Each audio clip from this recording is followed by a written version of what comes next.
24-ന്റെ എല്ലാ പ്രിയപ്പെട്ട പ്രേക്ഷകർക്കും സ്വാഗതം. നിങ്ങൾ കാണുന്നത് ഗോപു നന്ദല ജി മാർ Tamil by SKN, presented by Adi group of institution.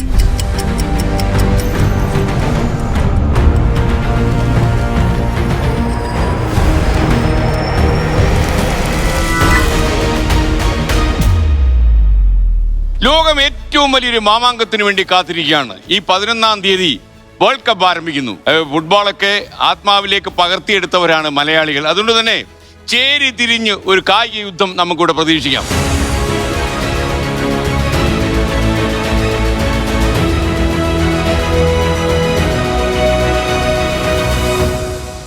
ഈ ചർച്ചയിൽ പങ്കെടുക്കുന്ന ഇവരാണ് CPI നേതാവും ബ്രസീൽ ആരാധകനുമായ പന്ന്യൻ രവീന്ദ്രൻ, സന്തോഷ് ട്രോഫി ലക്ഷദ്വീപ് ടീമിന്റെ ഫുട്ബോൾ ഹെഡ് കോച്ചും ബ്രസീലിന്റെയും സ്പെയിനിന്റെയും ആരാധകനുമായ ദീപക് CM, മുൻ ഇന്ത്യൻ ഇന്റർനാഷണൽ ഫുട്ബോൾ പ്ലെയറും ബ്ലൈൻഡ് ഫുട്ബോൾ വേൾഡ് കപ്പിലെ ആദ്യ വനിതാ കോച്ചുമായ CV സീന, 24-ലെ സ്പോർട്സ് വിഭാഗം മേധാവി അനിൽ വാസുദേവൻ, FC കേരള ഫൗണ്ടറും സന്തോഷ് ട്രോഫി മുൻ ഹെഡ് കോച്ചുമായ PN നാരായണ മേനോൻ, പാലക്കാട് നെന്മാറയിലെ ബ്രസീൽ വീടിന്റെ ഉടമസ്ഥനും സിവിൽ എഞ്ചിനീയറുമായ Sheikh Shabeer S, Nehru cup, SAFF cup ഉൾപ്പെടെയുള്ള ടൂർണമെന്റുകളിൽ ഇന്ത്യക്ക് വേണ്ടി കളിച്ച ഫുട്ബോൾ താരം K ആൻസൺ, അർജന്റീനയുടെ ആരാധകൻ ചാണ്ടി ഉമ്മൻ MLA, സന്തോഷ് ട്രോഫി ജേതാവും പരിശീലകനും കമന്റേറ്ററുമായ ബിനീഷ് കിരൺ, കണ്ടന്റ് ക്രിയേറ്ററും റൊണാൾഡോ ആരാധകനുമായ Muhammad Ali Musafir, sports journalist Sanil P Thomas, ലോകത്തിലെ ആദ്യത്തെ റൊണാൾഡ് തീംഡ് ബെഡ്റൂം സെറ്റ് ചെയ്ത പോർച്ചുഗൽ ഫാനും ഇൻസ്റ്റാഗ്രാം ഇൻഫ്ലുവൻസറുമായ മുഹമ്മദ് റോഷൻ ഗ്രാസ് ഹോപ്പർ.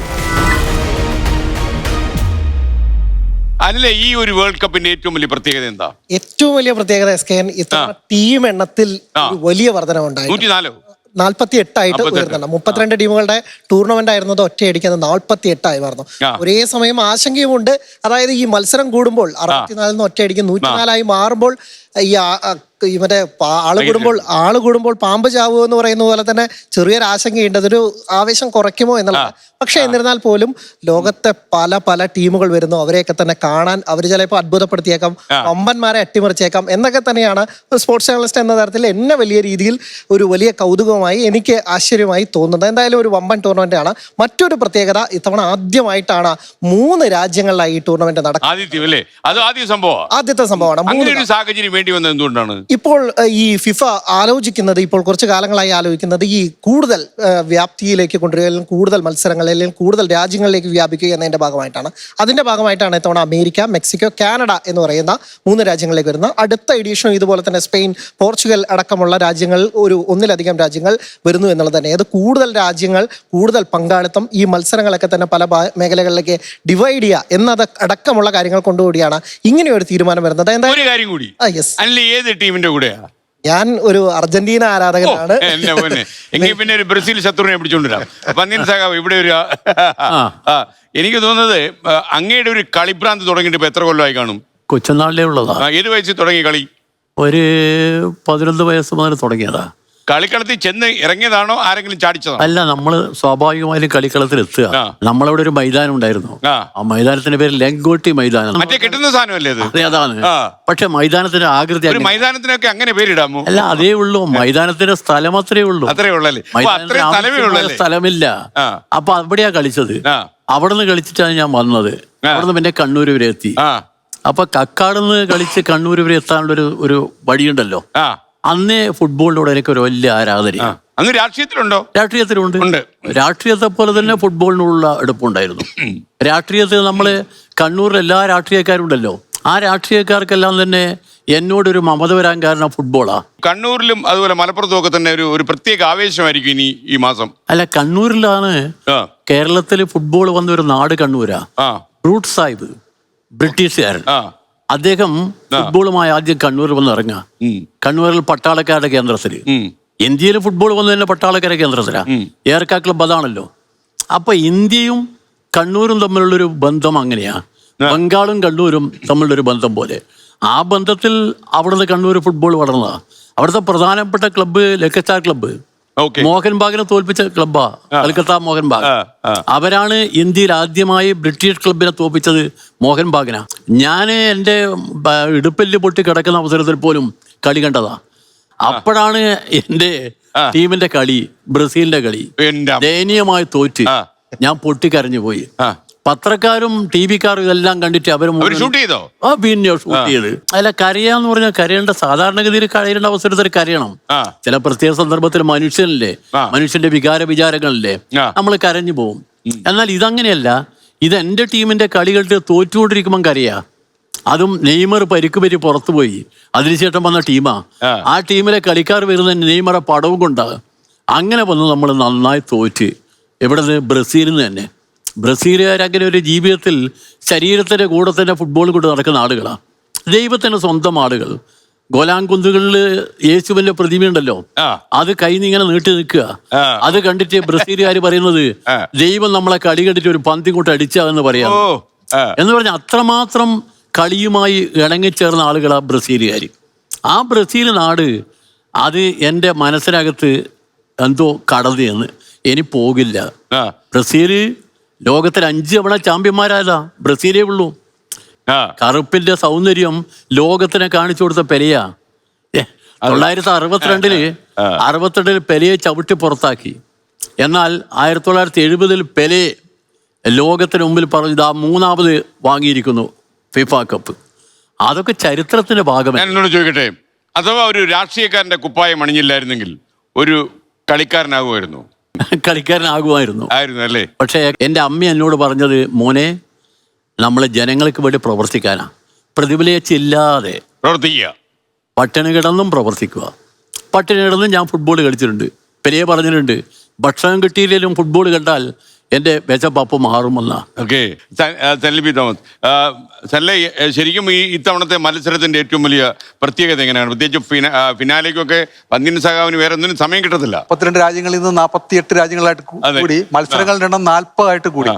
2002 2 രാജ്യങ്ങളിലായിട്ട് മത്സരം നടന്നു, കൊറിയയിലും ജപ്പാനിലായിട്ട്. ഇപ്പൊ 3 രാജ്യങ്ങളിലായിട്ട്. അത് തന്നെയല്ല, മെക്സിക്കോ 3ാം തവണയാണ് വേൾഡ് കപ്പിന് പിന്നെ ആതിഥേയത്വം വഹിക്കുന്നത്. അതും ചരിത്രത്തിൽ ആദ്യമായിട്ടാണ് ഒരു രാജ്യം 3 തവണ ആതിഥേയത്വം. അങ്ങനെ കുറെ പ്രത്യേകതകളുണ്ട്. ഏത് ടീമിനോടാ നമുക്ക് ഉള്ളിൽ ആരാധന? ഞാൻ പണ്ട് പോലെ അർജന്റീന, ഒരു ബ്രസീലായി. ഞാൻ പണ്ട് പോലെ നെതർലൻഡ്സിന്റെ ആരാധകനാണ്. അവർക്ക് പക്ഷെ ഒരു സാധ്യതയൊന്നും ഇല്ലല്ലോ. സാധ്യത പറയാൻ പറ്റത്തില്ല. 3 തവണ ഫൈനലിൽ കടന്ന ടീമാണ്. അവർക്കൊരു സാധ്യത ഉണ്ടോ നെതർലൻഡ്സിന്? ഇത്തവണത്തെ വേൾഡ് കപ്പിൽ ഒരു വല്ലാത്ത കളിയാണ്. പഴയ കളിയല്ല. എല്ലാ ടീമുകളും ഇപ്പൊ നന്നായി കളിക്കുന്ന ടീമുകളാ. കാരണം അവരൊക്കെ ഉന്നം വേൾഡ് കപ്പ് തന്നെയാ. അതുകൊണ്ട് അങ്ങനെയൊന്നും പറയാൻ പറ്റില്ല. പക്ഷേ നമ്മളൊരു എഴുതിത്തള്ളാൻ പറ്റില്ലാത്ത കാര്യം ഈ പറഞ്ഞ 3 തവണ കപ്പിനും ചുണ്ടിനും ഇടയിൽ ഇത്തവണ അടിക്കാൻ പറ്റിയ നല്ലൊരു ടീം അവർക്ക് ഉണ്ട് എന്ന് തന്നെ. ഫ്രാങ്കി ഡിയോങ്ങും വിർജിൽ വാൻ ഡൈക്കും അടക്കമുള്ള ഒരു പിടി പ്ലേയേഴ്സ് അവിടെ ഉണ്ട്. അപ്പൊ ഇത്തവണ എഴുതിത്തള്ളാനാവില്ല. യൂറോപ്പിലെ ഒരു ഗംഭീര ഒരു ടീം തന്നെയാണ്. അപ്പൊ ഒരു സാധ്യതകൾ ഇപ്പൊ നമ്മൾ സാധ്യതയുണ്ട്. ഒരു പക്ഷേ ഇത്തവണത്തെ കളിയിൽ അങ്ങ് കളി കണ്ടു വളർന്ന ഒരാളാണ്. അപ്പൊ ഇവരൊക്കെ മറ്റേ കാണിയായിരുന്നു. അപ്പോ അങ്ങനെ ഒരു നിരീക്ഷണം എങ്ങനെയാ ഇത്തവണത്തെ വേൾഡ് കപ്പിനെ കുറിച്ച്? ഞാനിതില് ഈ നേരത്തെ നെതർലാൻഡ്സിന്റെ കാര്യം പറഞ്ഞപ്പോ ഒരു പക്ഷെ ഒരു ജർമ്മൻ സാമ്പത്തിക ശാസ്ത്രജ്ഞൻ, അദ്ദേഹത്തിന്റെ കഴിഞ്ഞ 3 വേൾഡ് കപ്പിലും അദ്ദേഹത്തിന്റെ പ്രവചനം ശരിയായിരുന്നു. അദ്ദേഹം പറയുന്നത് പോർച്ചുഗൽ നെതർലാൻഡ്സ് ഫൈനലിൽ വരുമെന്നും നെതർലാൻഡ്സ് ഫൈനലിൽ ജയിക്കുമെന്നും പോർച്ചുഗലിനെ തോൽപ്പിച്ച് കപ്പെടുക്കുമെന്നാണ് പറഞ്ഞിട്ടുള്ളത്. പക്ഷെ ഞാനിതിലെ ഒരു കുഞ്ഞൻ രാജ്യമായിട്ടുള്ള കൊറോക്കോവിന്റെ ആരാധകനാണ്. 1,85,000 ആൾക്കാർ മാത്രം ജീവിക്കുന്ന കേരളത്തിലെ ഒരു സിറ്റിയുടെ പോലും ജനസംഖ്യ ഇല്ലാത്ത ഒരു രാജ്യം. അങ്ങനെ കൂടെ ഒരു അടുപ്പം വരാൻ കാര്യം? ആ അടുപ്പം ഈ ഇതിനോട് ഒരു പക്ഷേ ഇന്ത്യൻ ഫുട്ബോളിനോട്, കേരള ഫുട്ബോളിനോട്, അത് ഇന്ത്യ വേൾഡ് കപ്പ് കളിക്കണം എന്ന ഒരു മോഹത്തിന്റെ ഭാഗമായിട്ടുള്ളൊരു ഇഷ്ടമാണ്. ഒരു പക്ഷേ ഇന്നത്തെ ഈ ചർച്ച അതിഗംഭീരമായിട്ട് മുന്നോട്ട് പോയി കഴിഞ്ഞാൽ ഇതിൽ നിന്ന് നല്ലൊരു ആശയം ഒരു 20 വർഷത്തിനപ്പുറം 2046 വേൾഡ് കപ്പ് ഇന്ത്യക്ക് കളിക്കാൻ പറ്റുന്ന ഒരു ടീമിനെ കേരളത്തിന് കൊടുക്കാൻ സാധിക്കുക. ഇപ്പോൾ നമ്മുടെ 136 139 ഇന്ത്യയുടെ റാങ്കിങ്. അതിൽ നിന്ന് 139ലേക്ക് മാറി. ഇന്ത്യൻ വിമൻ ടീമിന് ഇതിനേക്കാൾ ഏറെ ചാൻസ് ഉണ്ട് ലോകകപ്പിൽ കളിക്കാൻ വേണ്ടിയിട്ട്. അതുകൊണ്ടാണ് ഞാൻ ഈ കൊറോക്കോ എന്ന് പറയുന്ന 1,85,000 ആൾക്കാർ മാത്രമുള്ള ഒരു രാജ്യം വേൾഡ് കപ്പിൽ കളിക്കാൻ വേണ്ടിയിട്ട് വരുന്നു എന്ന് പറയുമ്പോൾ നമ്മുടെ ചങ്ക് പൊട്ടണം. അപ്പൊ അത് നടക്കുന്ന കാലം വരെ അങ്ങ് ജീവിച്ചിരിക്കട്ടെ, നമുക്ക് പ്രതീക്ഷിക്കാം. ഓക്കെ, താങ്കൾ ബ്രസീൽ അടുത്തിരിക്കുന്നു. അതെ. അപ്പൊ അങ്ങയുടെ ഒരു ആരാധന ഏത് ടീമിനോടാണ്? ഞാനും രവീന്ദ്ര സാറ് പറഞ്ഞതുപോലെ ഒരു ബ്രസീൽ ആരാധകനാണ്. ബ്രസീലിന് സ്പെയിനെയാണ് കൂടുതൽ വാച്ച് ചെയ്തുകൊണ്ടിരിക്കുന്നത്. അതിനകത്തൊരു ചെറിയ ചാഞ്ചാട്ടം ഉണ്ടോ? ഉണ്ട്. കാരണം ചെറുപ്പം മുതലേ ബ്രസീൽ ആരാധകനായി വളർന്നു പോയത് കൊണ്ട് അത് മാറ്റാൻ പറ്റുന്നില്ല. അതാണ് ബ്രസീൽ ആരാധകർ പ്രത്യേക. നേരത്തെ രവീന്ദ്ര സാറോട് സംസാരിക്കും പറഞ്ഞു, മനസ്സ് കേറിപ്പോയി, ഇനി അത് കളയാൻ പറ്റില്ല, ഇറങ്ങി പോകത്തില്ല. പോവില്ല. പിന്നെ നമ്മൾ ഇപ്പൊ കറണ്ട് ഫോമും നല്ല കളിക്കാരും എല്ലാം നോക്കുമ്പോൾ നമുക്ക് സ്പെയിനിന്റെ നമുക്ക് എഴുതി തള്ളാൻ പറ്റില്ല. സ്പെയിനിനോട് ഒരു ആരാധന തീർച്ചയായും തോന്നിപ്പോവും. അപ്പൊ ബ്രസീലിലെ ഏറ്റവും വലിയ വെല്ലുവിളി നേരത്തെ നാരായണ സാർ ഇവിടെ പറഞ്ഞതുപോലെ മൊറോക്കോ ആയിട്ടുള്ള ഒരു കളിക്കാണ് സത്യത്തില് കുറച്ച് ആശങ്കയോടുകൂടി നോക്കിക്കാണുന്നത്. കാരണം മൊറോക്കോ കഴിഞ്ഞ 10-26 മത്സരങ്ങൾ തോൽക്കാതെ നിൽക്കുന്ന ഒരു ടീമാണ്. ബ്രസീല് കഷ്ടിച്ച് ക്വാളിഫൈ ചെയ്ത് വന്ന ടീമാണ്. അതുകൊണ്ട് ആ മത്സരം കഴിയുന്നവരെ സെമി ഫൈനലിസ്റ്റുകളാണ്. അതെ, ആ കളി കഴിയുന്നവരെ സത്യത്തിൽ ഒരു ചങ്കിടിപ്പുണ്ട് ബ്രസീലിനെ സംബന്ധിച്ച് പറയുകയാണെങ്കിൽ. ഏതായാലും രണ്ടുപേരും ഫൈനൽ വരാനുള്ള സാധ്യത കുറവാണ്. അല്ല സോറി, കാരണം സെമിക്ക് മുമ്പായിട്ട് വരാനുള്ള സാധ്യത കുറവാണ്. അതുകൊണ്ട് രണ്ട് ടീമും ഫൈനൽ വരികയാണ്. ഏറ്റവും സന്തോഷിക്കുന്ന ആള് ഞാൻ തന്നെയായിരിക്കും ഏതായാലും. ഓക്കെ, ഞാൻ വരാം അങ്ങോട്ട്. അപ്പൊ താങ്കൾ പറയൂ. ഇതേപോലെ ഒരു ടീമിനൊന്നും സെലക്ട് ചെയ്യാൻ പറ്റില്ല. കാരണം എന്റെ പ്രൊഫഷൻ നേരത്തെ വായിച്ചപ്പോഴേ ഒന്ന് സർക്കാർ സീനിയർ സൂപ്രണ്ടാണ്, ഒന്ന് പരിശീലകനാണ്, ഒന്ന് സ്പോർട്സ് കമന്റേറ്റർ ആണ്, അതോടൊപ്പം തന്നെ സന്തോഷ് ട്രോഫി വിന്നറാണ്. ആരാധകനാണോ? അല്ല, ഒരേ ടീമിന്റെ അല്ല. അപ്പൊ എനിക്ക് എല്ലാ സ്ഥലത്തും ഓരോ ടീമിനെ തിരഞ്ഞെടുക്കേണ്ടി വരും. ഈ പറഞ്ഞ പോലെ പണ്ടുകൊണ്ട് കളിക്കുന്ന എന്റെ പൊസിഷൻ വെച്ചൊക്കെ എനിക്ക് ബ്രസീൽ താരങ്ങളോട് കുറച്ച് ആരാധന കൂടുതലുണ്ട്. ഈ പറഞ്ഞ പോലെ തന്നെ ഹോളണ്ട് പട ജയിക്കണമെന്ന് ആഗ്രഹമുണ്ട്. കാരണം അതിനുള്ള ഒരു ടീം ഇപ്രാവശ്യം അവർക്കുണ്ട് എന്ന് മാത്രമല്ല, ഫുട്ബോളിൽ ഒരു റെവല്യൂഷൻ കൊണ്ടുവന്നത്, ടോട്ടൽ ഫുട്ബോൾ കൊണ്ടുവന്നത് യോഹാൻ ക്രൈഫാണ്. നമ്മളൊക്കെ പരിശീലിച്ച സമയങ്ങളിൽ ഇപ്പോഴത്തെ കുട്ടികളൊക്കെ കുറേ ഫ്രീ സ്റ്റൈലും പഴയ സ്കിൽസൊക്കെ കാണിക്കുന്നുണ്ട്. ഞങ്ങൾക്കൊക്കെ അറിയാവുന്ന ഒരു സ്കില്ല് എന്ന് പറയുന്നത് യോഹാൻ ക്രൈഫ് ടേണാണ്. ആ ടേൺ മാത്രമേ ഉള്ളൂ അന്ന് അറിയുന്ന ഒരു സ്കില്ല്. അപ്പം ഏറ്റവും കൂടുതൽ ആൾക്കാർ ശ്രമിച്ചുകൊണ്ടിരുന്ന സ്കില്ലും അത് തന്നെയായിരുന്നു. അങ്ങനെ വെച്ച് നോക്കുകയാണെങ്കിൽ ഞാൻ 2018 ലോകകപ്പ് കമന്ററി ചെയ്തപ്പോൾ എന്നെ ഏറ്റവും കൂടുതൽ ആകർഷിച്ച ഒരു ഗോൾ ഉണ്ട്, ക്രിസ്ത്യാനോ റൊണാൾഡോയുടെ. അത് ഞാനും ഷൈജുവും കൂടിയായിരുന്നു ആ കമന്ററി. അപ്പോ ഓവർ ദ ബോൾ ക്രിസ്ത്യാനോ എന്ന് പറഞ്ഞിട്ടുള്ള വൈറൽ കമന്ററി. അപ്പൊ അതിന്റെ അദ്ദേഹത്തിന് വിളിച്ചിരുന്നു, എന്തോ ഒരു കല്യാണത്തിന് എന്തോ പോണോ. യെസ്, അങ്ങനെ വരുമ്പോഴേ കല്യാണം മാറ്റി വെക്കാൻ പറ്റത്തില്ലോ. പോർച്ചുഗൽ ഇപ്രാവശ്യം ഏറ്റവും സാധ്യതയുള്ള ഒരു ടീം അത് റൊണാൾഡോയോടുള്ള ആരാധന കൊണ്ടൊന്നല്ല. കാരണം ഗംഭീര ടീമാണ്. വേൾഡിലെ ഏറ്റവും ബെസ്റ്റ് ഫൈനസ്റ്റ് മിഡ്ഫീൽഡേഴ്സ് ഒക്കെ ഈ പ്രാവശ്യം ടീമിനുണ്ട്. നല്ലൊരു പരിശീലകനുണ്ട്. നമ്മളെപ്പോഴും ഫുട്ബോളിനെ പറ്റി സംസാരിക്കുമ്പോൾ ഈ ഗോൾ അടിക്കുന്ന ആൾക്കാരുടെ കാര്യമേ പറയാറ്. It's not like that. അതായത് ശരിക്കും പറഞ്ഞാല് attack win matches but defence win titles, അങ്ങനെയാണ് പറയാറ്. അപ്പൊ ആദ്യം സംസാരിക്കുന്ന ഡിഫൻസിനെ പറ്റിയാണ്, പ്രത്യേകിച്ചിട്ട് when we are talking about world cup with 48 teams. അങ്ങനെ വരുമ്പോൾ ഏറ്റവും നല്ല ഡിഫൻസ് ഉള്ള ടീമിനെ മുന്നോട്ടേക്ക് പോകാൻ പറ്റില്ല. നമുക്ക് ഫ്രാൻസിനെയൊക്കെ ഉദാഹരണമാണ്. കാരണം ഫ്രാൻസ് ഒക്കെ ഒന്നും വലിയ ഗോൾ അടിച്ച് ജയിക്കുന്ന ടീമല്ല. കഴിഞ്ഞ അർജന്റീന ടീം നോക്കൂ, എല്ലാം പെനാൽറ്റിയിലൂടെയാണ് ജയിച്ചത്. സോ ഡിഫൻസ് കരുത്തരായ ടീമിന് നല്ല സാധ്യതയാണ് ഇപ്രാവശ്യം. So I believe in Portugal and Holland. Okay, ഞാൻ വരാം അങ്ങോട്ട്. റൊണാൾഡോയുടെ പേര് വെച്ച് ബെഡ്റൂം ആദ്യം നമുക്ക് ആ പെയിന്റ് കാണിച്ചു കൊടുത്താലോ? ഏത് വർഷമാണ് ചെയ്തത്? ഇത് പെയിന്റ് അല്ല, ഇത് ശരിക്കും വാൾപേപ്പർ ആണ്. നമ്മൾ ഈ വർഷം ചെയ്തതാണ്. ഒരു 6 മാസമായിട്ട് അതിന്റെ പുറകിൽ നമ്മൾ കഷ്ടപ്പെട്ടുകൊണ്ടിരിക്കുകയാണ്. ഇപ്പോഴാണ് അതൊന്നും ഒത്തു വന്നത്. റൊണാൾഡോ അദ്ദേഹത്തിന്റെ ബെഡ്റൂം ഇങ്ങനെ പെയിന്റ് ചെയ്തിട്ടില്ല. ഓക്കെ, ശരി, നമുക്കൊന്ന് പ്ലേ.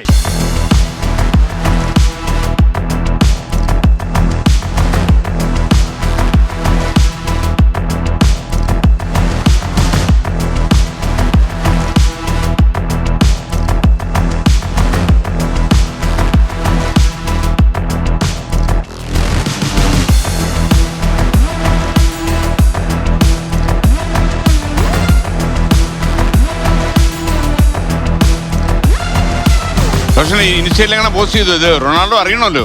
ഇങ്ങനെ ഒരാൾ, ഒരു കേരളീയൻ, ഒരു ഇന്ത്യക്കാരൻ അല്ലേ, ബെഡ്റൂമിൽ ഇത്രയും പാടുപെട്ട്. അതെ, കാണണമെന്നാണ് ആഗ്രഹം.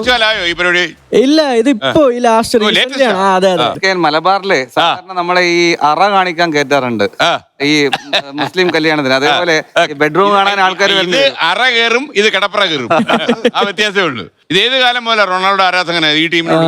റൊണാൾഡോ ആരാധകനായത് ചെറുപ്പം മുതലേ റൊണാൾഡോ ഫാനാണ്. പിന്നെ പോർച്ചുഗലാണ് പുള്ളിയുടെ ടീം എന്നുള്ളതുകൊണ്ട് നമ്മളും പോർച്ചുഗലിനെ സപ്പോർട്ട് ചെയ്യുന്നു. ഇനിയിപ്പോ വേറൊരാള് ഷെയ്ഖ് ഷബീർ. താങ്കൾ എന്തോ ചെയ്തു? ഞാൻ സിവിൽ എഞ്ചിനീയർ ആണ്. അതെ അതെ, ഒരു വീട് തന്നെ ബ്രസീലിന്റെ പെയിന്റ് അടിച്ച്, വീട് മൊത്തം പെയിന്റ് അടിച്ചു. വീട് മൊത്തം പെയിന്റ് അടിച്ചു. ഏത് ടീമിനോടായിരുന്നു താല്പര്യം? ബ്രസീലിനോട് തന്നെ ബ്രസീല്.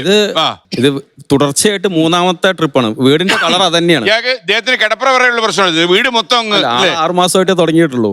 ഞാന് ഇപ്പൊ ലെവലായോ? 9ാമത്തെ Just one second. Play.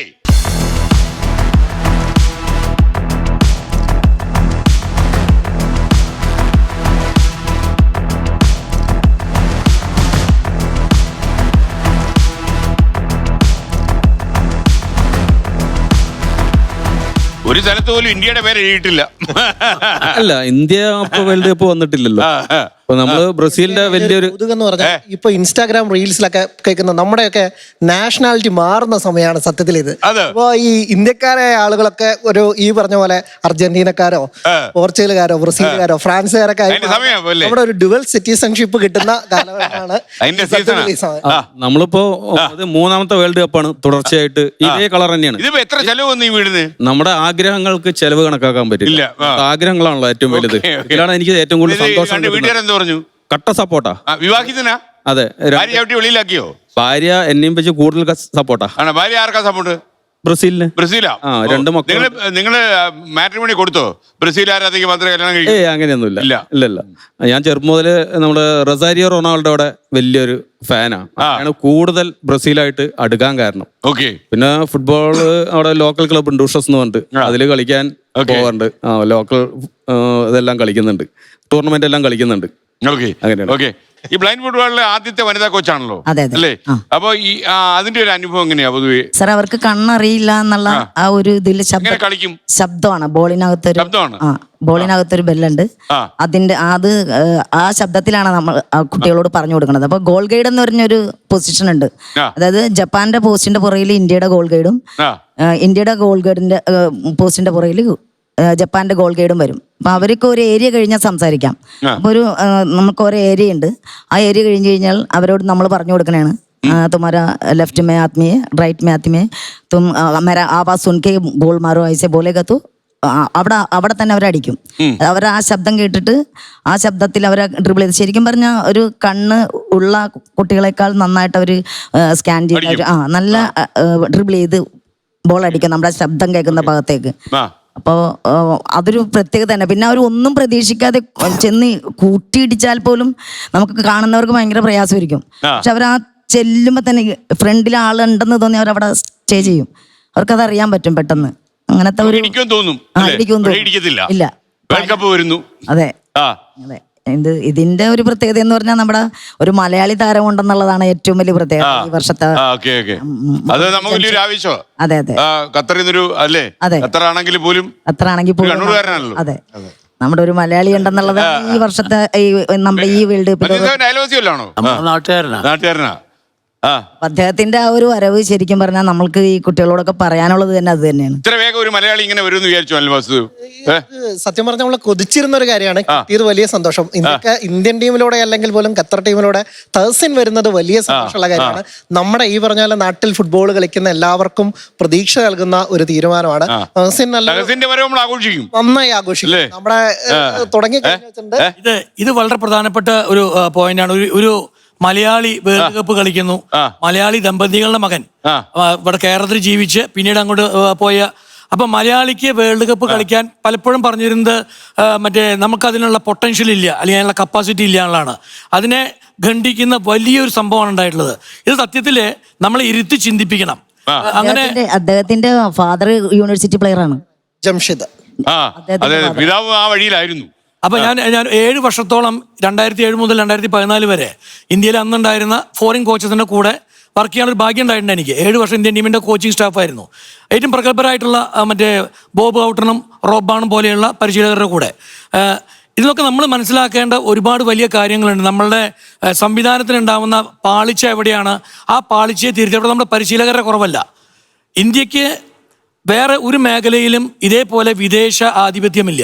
Indian സയന്റിസ്റ്റുകളുടെ ഏറ്റവും മികച്ച സയന്റിസ്റ്റുകളാണ്, ഡോക്ടർമാര്, നഴ്സുമാർ. ഏത് മേഖല എടുത്താലും ക്രിക്കറ്റിൽ ആദ്യം ഇന്ത്യ വിദേശ പരിശീലകരെ കൊണ്ടുവന്നിരുന്നു. ഇപ്പം ഇന്ത്യക്ക് വിദേശ പരിശീലകരില്ല ക്രിക്കറ്റില്, നാമമാത്രമായിട്ടുണ്ടാകാം. പക്ഷെ ഇപ്പോഴും ഫുട്ബോളിൽ നമുക്ക് വല്ലാത്ത ഒരു അടിമത്വമാണ് ഈ വിദേശ പരിശീലകരോട്. നമ്മുടെ പരിശീലകർ മോശക്കാരായിട്ടല്ല, പക്ഷെ ആ സംവിധാനത്തിൽ വലിയൊരു പാളിച്ച കിടക്കുന്നുണ്ട് അല്ലേ?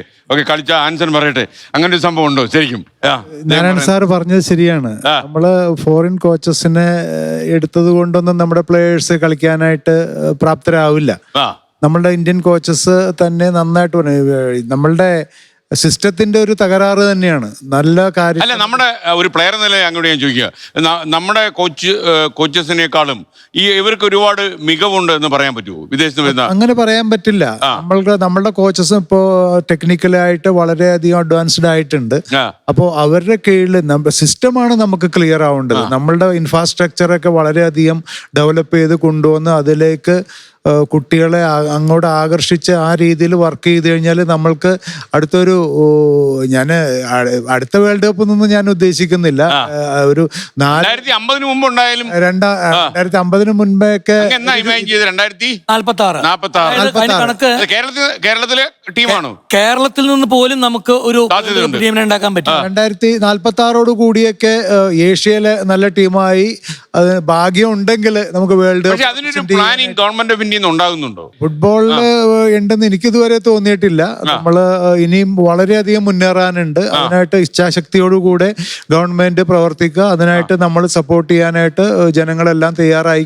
നമുക്കതൊരു ഒരു പ്രശ്നമാക്കി മാറ്റാം. ഒരു ചലഞ്ചായിട്ട് തന്നെ എടുക്കണം. പ്രാധാന്യം ഫുട്ബോളിന് പലപ്പോഴും ഇവിടുന്ന് ആ വിപ്ലവം ഇവിടുന്ന് ഈ ഫ്ലോറിൽ നിന്ന് ഇവിടുന്ന് തുടങ്ങട്ടെ. അന്യൻ സഖാവേ, ഈ വിപ്ലവം നമ്മൾ ഇവിടെ സ്റ്റാർട്ട് ചെയ്യും. കാൽപന്ത് ഉരുളുമ്പോ നമ്മൾ ആവേശം കൊള്ളണം.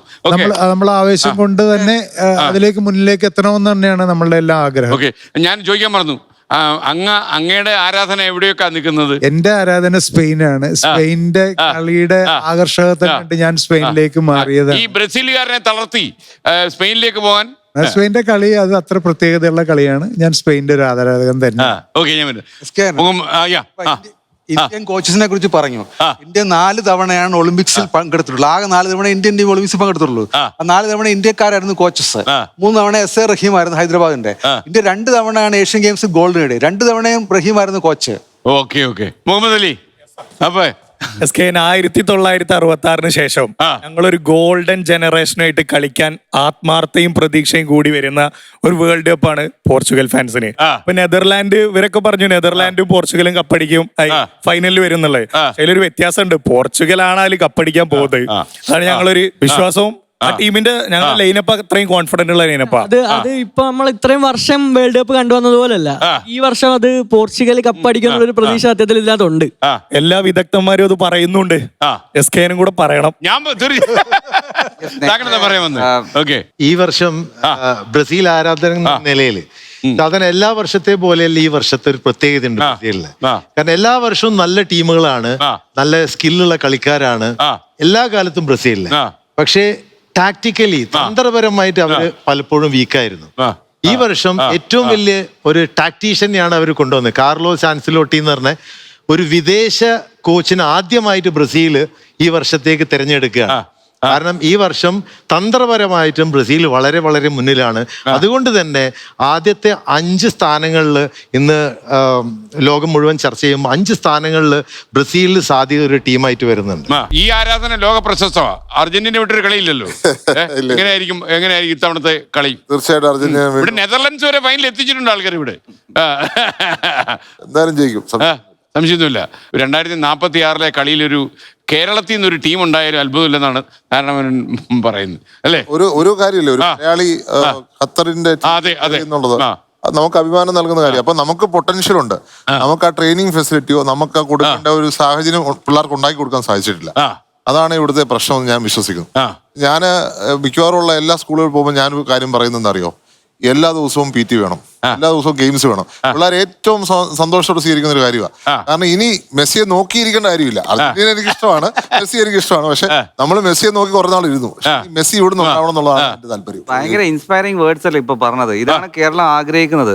ശരിക്കും പറഞ്ഞാല് എവിടെ എല്ലാ സ്ഥലത്തും PT അത് വലിയൊരു ചോദ്യചിഹ്നമാണ്. സ്കൂളുകളിൽ ഞാൻ ഫസ്റ്റ് എഡ്യൂക്കേഷൻ മിനിസ്റ്ററെ കണ്ടപ്പോൾ ഞാൻ ഫസ്റ്റ് പറഞ്ഞ കാര്യം, എനിക്ക് അങ്ങനെ ഒരു നിവേദനം പറയാനുള്ളൂ, എല്ലാ ദിവസവും PT ഉണ്ടാവണം.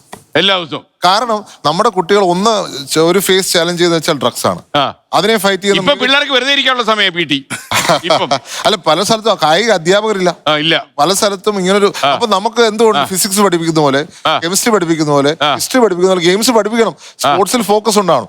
ചൈനയിലാണെങ്കിൽ എക്സ്ട്രീമാ. നമ്മൾ വീഡിയോസ് കണ്ടിട്ടുണ്ട്, കൊച്ചുങ്ങളെ 8 വരെ അവർ ചെയ്യുന്നു. അതിനെ പോണ്ട, പക്ഷെ പഠിപ്പിക്കാനുള്ള ഫ്രീഡം കൊടുക്കണ്ട. ആ ബ്രസീലിന്റെ പൊട്ടൻഷ്യയെ കുറിച്ച് നമ്മുടെ വന്യൻ സാഗറിന് ഒരു ഉപദേശം കൊടുത്താൽ നന്നായിരുന്നു. അല്ല ബ്രസീലിനെ കുറിച്ച് നമ്മള് തമ്മിൽ ഉപദേശത്തിലെ കാര്യമൊന്നുമില്ല. ഞങ്ങള് സ്നേഹിതരാ. ഇല്ല, അതല്ല അർജന്റീന ബ്രസീൽ ഇപ്പൊ അങ്ങനെ നമ്മൾ കാണുന്നത്. ഇപ്പൊ നമ്മുടെ വന്യൻ സാഗറും ചാണ്ടിയുമ്മനും അല്ല. അതിന്റെ വിഷയം നമ്മൾ ആ വിഷയത്തിലേക്ക് പോകുന്നതിന് മുമ്പ് ശ്രദ്ധിക്കേണ്ടത് ഇന്ത്യക്ക് എന്നാണ് ഒരു ടീം എന്നാണ് അവിടെ ഒരു ചർച്ച. അതെ, അത് സുപ്രധാന ചർച്ച. നമ്മുടെ രാജ്യത്തിന് ഒരു വേൾഡ് കപ്പിൽ പോകാൻ ഒരു ടീം എപ്പോൾ ഉണ്ടാവും എന്നാണ്. അത് അവര് പറഞ്ഞ വളരെ ശരിയാണ്. അതിൽ രാജ്യം ഒരുമിച്ച് നിൽക്കണം. അതിൽ പ്രധാനമാണ് രാജ്യത്തെ ഭരണാധികാരികൾ. ഞാൻ ഉദാഹരണം പറയാം. 1951 നമ്മള് ഏഷ്യൻ ഗെയിംസിൽ നമ്മൾ ചാമ്പ്യന്മാരായി. ഇറാൻ 1 ഗോളിന് തോൽപ്പിച്ചിട്ട് എൻട്രബൽ വരെ ഡ്രോ ആയിരുന്നു. എൻട്രബൽ വരെ. അപ്പൊ കളി കാണാൻ പണ്ഡിറ്റ് ജവഹർലാൽ നെഹ്റു ഉണ്ടായിരുന്നു. നെഹ്റു ഡ്രസ്സിംഗ് റൂമിൽ വന്ന് ഇവരെ കാണാൻ ഇവരോട് പറഞ്ഞു, എല്ലാവരും പുറത്തേട്ടിട്ട് പറഞ്ഞു, ഇത്തവണ നമ്മൾ ജയിക്കും, നിങ്ങൾ കളിക്ക് ജയിക്കും. ആ ഊർജ്ജമാണ് ജയിക്കാൻ കാരണമെന്ന് മേവലാൽ വളരെ വ്യക്തമായി പറഞ്ഞിട്ടുണ്ട്. കളിക്കാർക്കതൊരു ഊർജ്ജമാണ്. രാജ്യം ഭരിക്കുന്ന ഭരണാധികാരികൾ എങ്ങനെ കാണുന്നുള്ള പ്രശ്നം. അതുകൊണ്ട് നമ്മുടെ രാജ്യത്തെ ഫുട്ബോൾ വളർന്നു വരണമെങ്കിൽ കളിക്കാർ മാത്രം പോരാ, രാജ്യവും ശ്രദ്ധിക്കണം. എന്താ ഇന്ത്യയിലെ പൊതുവിൽ ഫുട്ബോളിൻ്റെ സ്ഥിതി? അവർക്ക് എല്ലാവർക്കും അറിയാലോ, വളരെ അപകടകരമായ സ്ഥിതിയാണ്. അതുകൊണ്ട് നമുക്ക് ആദ്യം വേണ്ടത് രാജ്യം ഒരു തീരുമാനമെടുക്കണം. ഈ പറഞ്ഞതുപോലെ ചിലർ പറഞ്ഞ് 2036 ഇപ്പം നമുക്ക് 48. അടുത്ത തവണ 4 വർഷം കഴിയുമ്പം 64 ടീം വരിക. അതിൽ ഇന്ത്യ ഉണ്ടാവുമോ? ഉണ്ടാവില്ലെന്ന കാര്യം സംശയമൊന്നും വേണ്ട, ഇന്ത്യ ഉണ്ടാവില്ല. കാരണം എന്താ? നമുക്കതിനുള്ള കപ്പാസിറ്റി ഇല്ല. നമ്മളിപ്പോഴും കളിക്കുന്ന കേരളത്തിലെ ഫുട്ബോൾ അസോസിയേഷൻ, എനിക്ക് അവരോട് സന്തോഷമുണ്ട്. കേരള ഫുട്ബോൾ അസോസിയേഷൻ, കാരണം അവരെ പുതിയ പ്രവണത കൊണ്ടുവന്നു. ഫുട്ബോൾ രംഗത്ത് സ്പോൺസർമാരെ കൊണ്ടുവന്നു, അവരെ ടീമുകൾ വന്നു, കളിക്കാർ വന്നു. ആ കളിക്കാർക്ക് മികച്ച പരിശീലനം വന്നു, കോച്ചുമാർ വന്നു, കളിയുടെ രീതി മാറി. നമ്മളെ കേരള ഫുട്ബോളിന് ഇപ്പോൾ വന്നിരിക്കുന്ന മാറ്റം അതാ. അത് ഇന്ത്യൻ ഫുട്ബോളിനും കൊണ്ടുവരണം. ഇന്ത്യൻ ഫുട്ബോളിൽ നമ്മളിങ്ങനെ നോക്കിയിരിക്കും.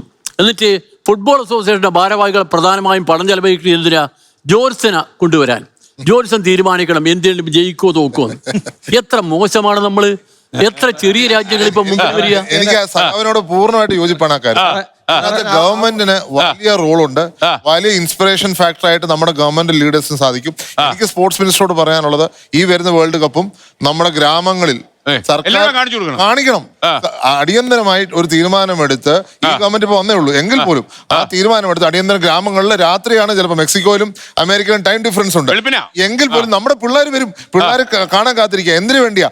ഇന്ത്യക്ക് വേണ്ടി കളിക്കാൻ, അവരെ പ്രാപ്തരാക്കാൻ, ഇൻസ്പിറേഷൻ കൊടുക്കുവാൻ ആവശ്യമാണ്. അതുകൊണ്ട് തീർച്ചയായിട്ടും ഗവൺമെന്റ് ഇച്ചൂടെ താല്പര്യം ഇക്കാര്യത്തിൽ എടുത്താൽ, ഒന്ന് ഡ്രഗ്സിനെതിരെയുള്ള ഫൈറ്റ്, അതുപോലെ തന്നെ നമ്മുടെ കുട്ടികൾ അത്ലറ്റിക്കായി മാറും, രാജ്യത്തിന്റെ അഭിമാനമായി മാറും. മലയാളിക്ക് കയറാമെന്ന് കാണിച്ചു കഴിഞ്ഞു. ഈ പറഞ്ഞ പോലെ മലയാളികളായിരിക്കും മൊത്തം ഇന്ത്യൻ ടീമിൽ വരാൻ പോകുന്നത് നമ്മൾ എഫേർട്ട് എടുത്താൽ. തീർച്ചയായിട്ടും അത് ഗവൺമെന്റ് എടുക്കുന്ന പ്രതീക്ഷ. ചാണ്ടിയുമ്മൻ സാറ് പറഞ്ഞ പോലെ കുട്ടികളെ ഇപ്പോ ഒരു വീട് മൊത്തം ബ്രസീലിന്റെ പേരിൽ നാരായണൻ സാർ പറഞ്ഞ പോലെ 46 വേൾഡ് കപ്പ് ഇന്ത്യ കളിക്കാൻ ഉള്ള ചാൻസ് ഉണ്ട് പറഞ്ഞു. അത് ചാൻസ് ഉണ്ടാവണം എന്നുണ്ടെങ്കിൽ ചാണ്ടിയുമ്മൻ സാർ പറഞ്ഞ പോലെ ഇപ്പൊ ഉള്ള ചെറിയ കുട്ടികളെ ഇപ്പൊ മുതൽ ട്രെയിൻ ചെയ്യിപ്പിക്കണം. എന്നാൽ സാറ് പറഞ്ഞ പോലെ 46 വിമർശനമുണ്ട്. ഞാൻ ഇടക്കിയിരിക്കുന്ന എല്ലാവർക്കും ഉള്ള വിമർശനമായിരിക്കും അത്. കേരള നിയമസഭയിൽ ഒരു അംഗത്തെ മുന്നിൽ കിട്ടിയോണ്ട് പറയാണ്ടിരിക്കാനും പറ്റില്ല. ഈ പഞ്ചായത്തുകളിലൊക്കെ ഞാൻ മലപ്പുറം ജില്ലയിലെ പെരിന്തൽമണ്ണയിലെ പുലാമന്തോൾ പഞ്ചായത്താണ്. എന്റെ പഞ്ചായത്തിൽ ഒരു 3 ഗ്രൗണ്ട് ഉണ്ട്. ഭാഗ്യത്തിന് തൊട്ടപ്പുറത്തൊരു വിളയൂർ പഞ്ചായത്തുണ്ട്, ഒരു ഗ്രൗണ്ട് പോലും ഇല്ല. എന്നുവെച്ചാൽ കളിക്കാൻ അവസരം ഉണ്ടെങ്കിലേ കുട്ടികൾക്ക് ഇതിനുള്ള അടിസ്ഥാന സൗകര്യം വേണമല്ലോ. അത് നമ്മുടെ സംസ്ഥാന സർക്കാരുകളൊക്കെ ഇടപെട്ട്, വേണ്ടപ്പെട്ടവർ ഇടപെട്ട് വളർത്തിക്കൊണ്ടുവരാനുള്ള അടിസ്ഥാന സൗകര്യം ഗവൺമെന്റുകൾ ഉണ്ടാക്കണം. തീർച്ചയായിട്ടും ഞാൻ ആ കാര്യത്തിൽ എനിക്ക് ആഡ് ചെയ്യാനുണ്ട്. ഞാൻ പല കാര്യങ്ങളും ഇടതുപക്ഷ സർക്കാരിനോട് യോജിച്ച ആളാണ്. യോജിക്കേണ്ട കാര്യത്തിൽ യോജിച്ചിട്ടുമുണ്ട്. ഇടത് സർക്കാർ ചെയ്തൊരു നല്ലൊരു പദ്ധതിയുണ്ട്. എല്ലാ മണ്ഡലത്തിലും ഒരു സ്പോർട്സ് സ്റ്റേഡിയം അല്ലെങ്കിൽ ഒരു ടർഫെങ്കിലും വേണമെന്നുള്ളത്. അപ്പൊ ഞങ്ങളുടെ മണ്ഡലത്തിൽ രണ്ട് ടർഫ് ഞങ്ങളുടെ മണ്ഡലത്തിൽ അനുവദിച്ചിട്ടുണ്ട്. അപ്പൊ എല്ലാ മണ്ഡലത്തിലും അവർ അനുവദിച്ചിട്ടുണ്ട്. അതിന്റെ വർക്ക് വളരെ സ്ലോ ആണ്. നമുക്ക് അതൊന്നുകൂടെ സ്പീഡപ്പ് ആക്കി പറ്റുമെങ്കിൽ ഈ 1000-ൽ പരം ഗ്രാമപ്രദേശങ്ങളിൽ നമ്മുടെ ടർഫുകൾ അടിയന്തരമായി, ഇതാണ് സ്പോർട്സ് മിനിസ്റ്ററിനുള്ള ഡ്യൂട്ടി, അത് കണ്ടിന്യൂ എന്നുള്ള ആ ലെഗസി കണ്ടിന്യൂ ചെയ്യുക, നമ്മുടെ സ്പോർട്സ് ഇൻസ്റ്റിറ്റ്യൂഷൻസ് ബിൽഡ് ചെയ്യുക. എന്റെ വലിയ സ്വപ്നം, ഞാൻ MLA ആയപ്പോ തൊട്ട് എന്റെ വലിയ സ്വപ്നം വെച്ചാൽ അതൊരു സ്പോർട്സ് സെന്റർ ആക്കി മാറ്റണമെന്നാണ്. ഞാനിപ്പോ ക്രിക്കറ്റ് അസോസിയേഷനായിട്ട് ചർച്ച ചെയ്യാനാണ് ഞങ്ങളൊരു ക്രിക്കറ്റ് സ്റ്റേഡിയത്തിന് വേണ്ടി. അതുപോലെ തന്നെ ഫിഫ ലെവലിൽ ഒരു സ്റ്റേഡിയം, അത് എന്റെ ഒരു സ്വപ്നമാണ്. അത് പക്ഷേ സ്ഥലമാണ് പ്രശ്നം. അത് സ്ഥലം ഏറ്റെടുത്ത് കഴിഞ്ഞാൽ ആൾക്കാർ വരാൻ റെഡിയാണെന്നാണ് ഞാൻ മനസ്സിലാക്കുന്നത്. അതിന്റെ ഒരു മെയിൻ്റനൻസ് വേറൊരു പ്രശ്നമാണ്. അതും ഞാൻ ഇങ്ങനെ വർക്കൗട്ട് ചെയ്തുകൊണ്ടിരിക്കുക. ഞാൻ 2.5 വർഷമായിട്ട് ഞാൻ ചെയ്തുകൊണ്ടിരിക്കുന്ന ഒരു വർക്കിൽ ഒന്നാണ് ഈ സ്റ്റേഡിയം കൊണ്ടുവരിക എന്നുള്ളത്. അത് പാമ്പാടി ആയിരിക്കും മിക്കവാറും വരുന്നത്, അല്ലെങ്കിൽ വീണെടുത്ത സ്ഥലം ഉണ്ടെന്ന് കളിയില്ലല്ലേ. ചാണ്ടിയമ്മൻ ഇപ്പൊ പറഞ്ഞൊരു പ്രധാനപ്പെട്ട കാര്യമാണ്. പക്ഷെ അതിന്റെ കൂടെ നമ്മുടെ കേരള ഫുട്ബോളിനും പ്രൊഫഷണലിസം കൊണ്ടുവരണം. കാരണം കളിക്കാര് കളിച്ച് വെറുതെ വെള്ളവും കുടിച്ച് പോകാൻ കഴിയില്ല. അവന് കളിക്കാനുള്ള സംവിധാനങ്ങൾ ഉണ്ടാവണം. അതിനെന്ത് വേണം? പ്രധാനപ്പെട്ട ബിസിനസ്സുകാർ ഈ ടീമുകളുടെ സ്പോൺസർമാരായി. അങ്ങനെയാണ് ഇന്ത്യൻ ഫുട്ബോള്, ആദ്യം ഇന്ത്യൻ ഫുട്ബോളിൽ വന്ന ഒരു മാറ്റം അവിടെയായിരുന്നു. പ്രൊഫഷണൽ ഫുട്ബോൾ, ലോക ഫുട്ബോളിലെ പ്രൊഫസർ ആവല്ലോ. ഞാനൊരു പോയിന്റ് ആഡ് ചെയ്യാം. സ്പോൺസേഴ്സിന് കൂടി ബെനിഫിറ്റ് കൊടുക്കാൻ പറ്റണം. എന്തിനാണ് സ്പോൺസർ ചെയ്യുന്നത്? ഒന്നിക്കൽ അവർക്ക് എന്തെങ്കിലും ഒരു ടേക്ക് അവേ അവർക്ക് അതിന്റെ അല്ലെങ്കിൽ പരസ്യം വേണം. ഇത് രണ്ടും കിട്ടാതെ ഈ പറയുന്ന കുട്ടികള് വളർന്നു വന്നാൽ അവർക്ക് ഈ ഫുട്ബോൾ കൊണ്ട് രക്ഷയുണ്ടെന്നൊരു തോന്നലുള്ള വേണ്ടത്. പ്രൊഫഷണൽ ഫുട്ബോൾ ഉണ്ടാവണം. നമുക്കതില്ല. പ്രൊഫഷണൽ ഫുട്ബോളിന് പേരൻസിന് റോൾ ഉണ്ട് സാർ. ബിസിനസ് മാൻ റോൾ ഉള്ളതുപോലെ പേരൻസ് റോൾ ഉണ്ട്. ഞാൻ ഈ സത്യം പറഞ്ഞാൽ പുതുപ്പള്ളി സ്പോർട്സ് സെന്റർ ആക്കണമെന്ന ഒരു ഐഡിയ വന്നു. ഞാൻ തെരഞ്ഞെടുപ്പ് കാലത്ത് പോയപ്പോ ഒരു അമ്മ പറഞ്ഞൊരു കാര്യമാണ്. എന്റെ അടുത്ത് ഒറ്റ കാര്യം പറഞ്ഞോളൂ, അമ്മ മോനെ കളിക്കാൻ ഒരു സ്ഥലം ഉണ്ടാക്കണം. ഞാൻ എന്റെ ജീവിതത്തിൽ ആദ്യമായിട്ടൊരു അമ്മ അങ്ങനെ പറയുന്നത് എനിക്കറിയില്ല. പക്ഷെ അന്ന് തൊട്ടാണ് ഞാൻ സ്പോർട്സ് ഐഡിയ എന്റെ മനസ്സിൽ വന്നത്. അതുകൊണ്ടാണ് നമ്മൾ പുതുപ്പള്ളി ഒരു സ്പോർട്സ് സെന്റർ ആക്കി വളർത്തുന്ന ആഗ്രഹം. കാരണം അങ്ങനെ പേരൻസ് മൊത്തത്തിൽ ആഗ്രഹിച്ചാൽ പേരൻസ് ആഗ്രഹം കുട്ടികൾക്ക് കൊടുക്കും. ആ കുട്ടികൾക്ക് കൊടുക്കുന്ന ആഗ്രഹത്തിൽ നിന്നാണ് അവര് പിന്നെ അവർ ഇഷ്ടമായിട്ട് വളർത്തിയെടുക്കുന്നത്. അതല്ല ചാണ്ടിയമ്മ, എനിക്കൊന്ന് മറ്റുള്ള രാജ്യങ്ങളിലേക്ക് മലയാളിക്ക് എമർജ് ചെയ്യാനുള്ള ഒരു വഴിയാ ഫുട്ബോൾ. തീർച്ചയായിട്ടും പലതിലും നമുക്ക്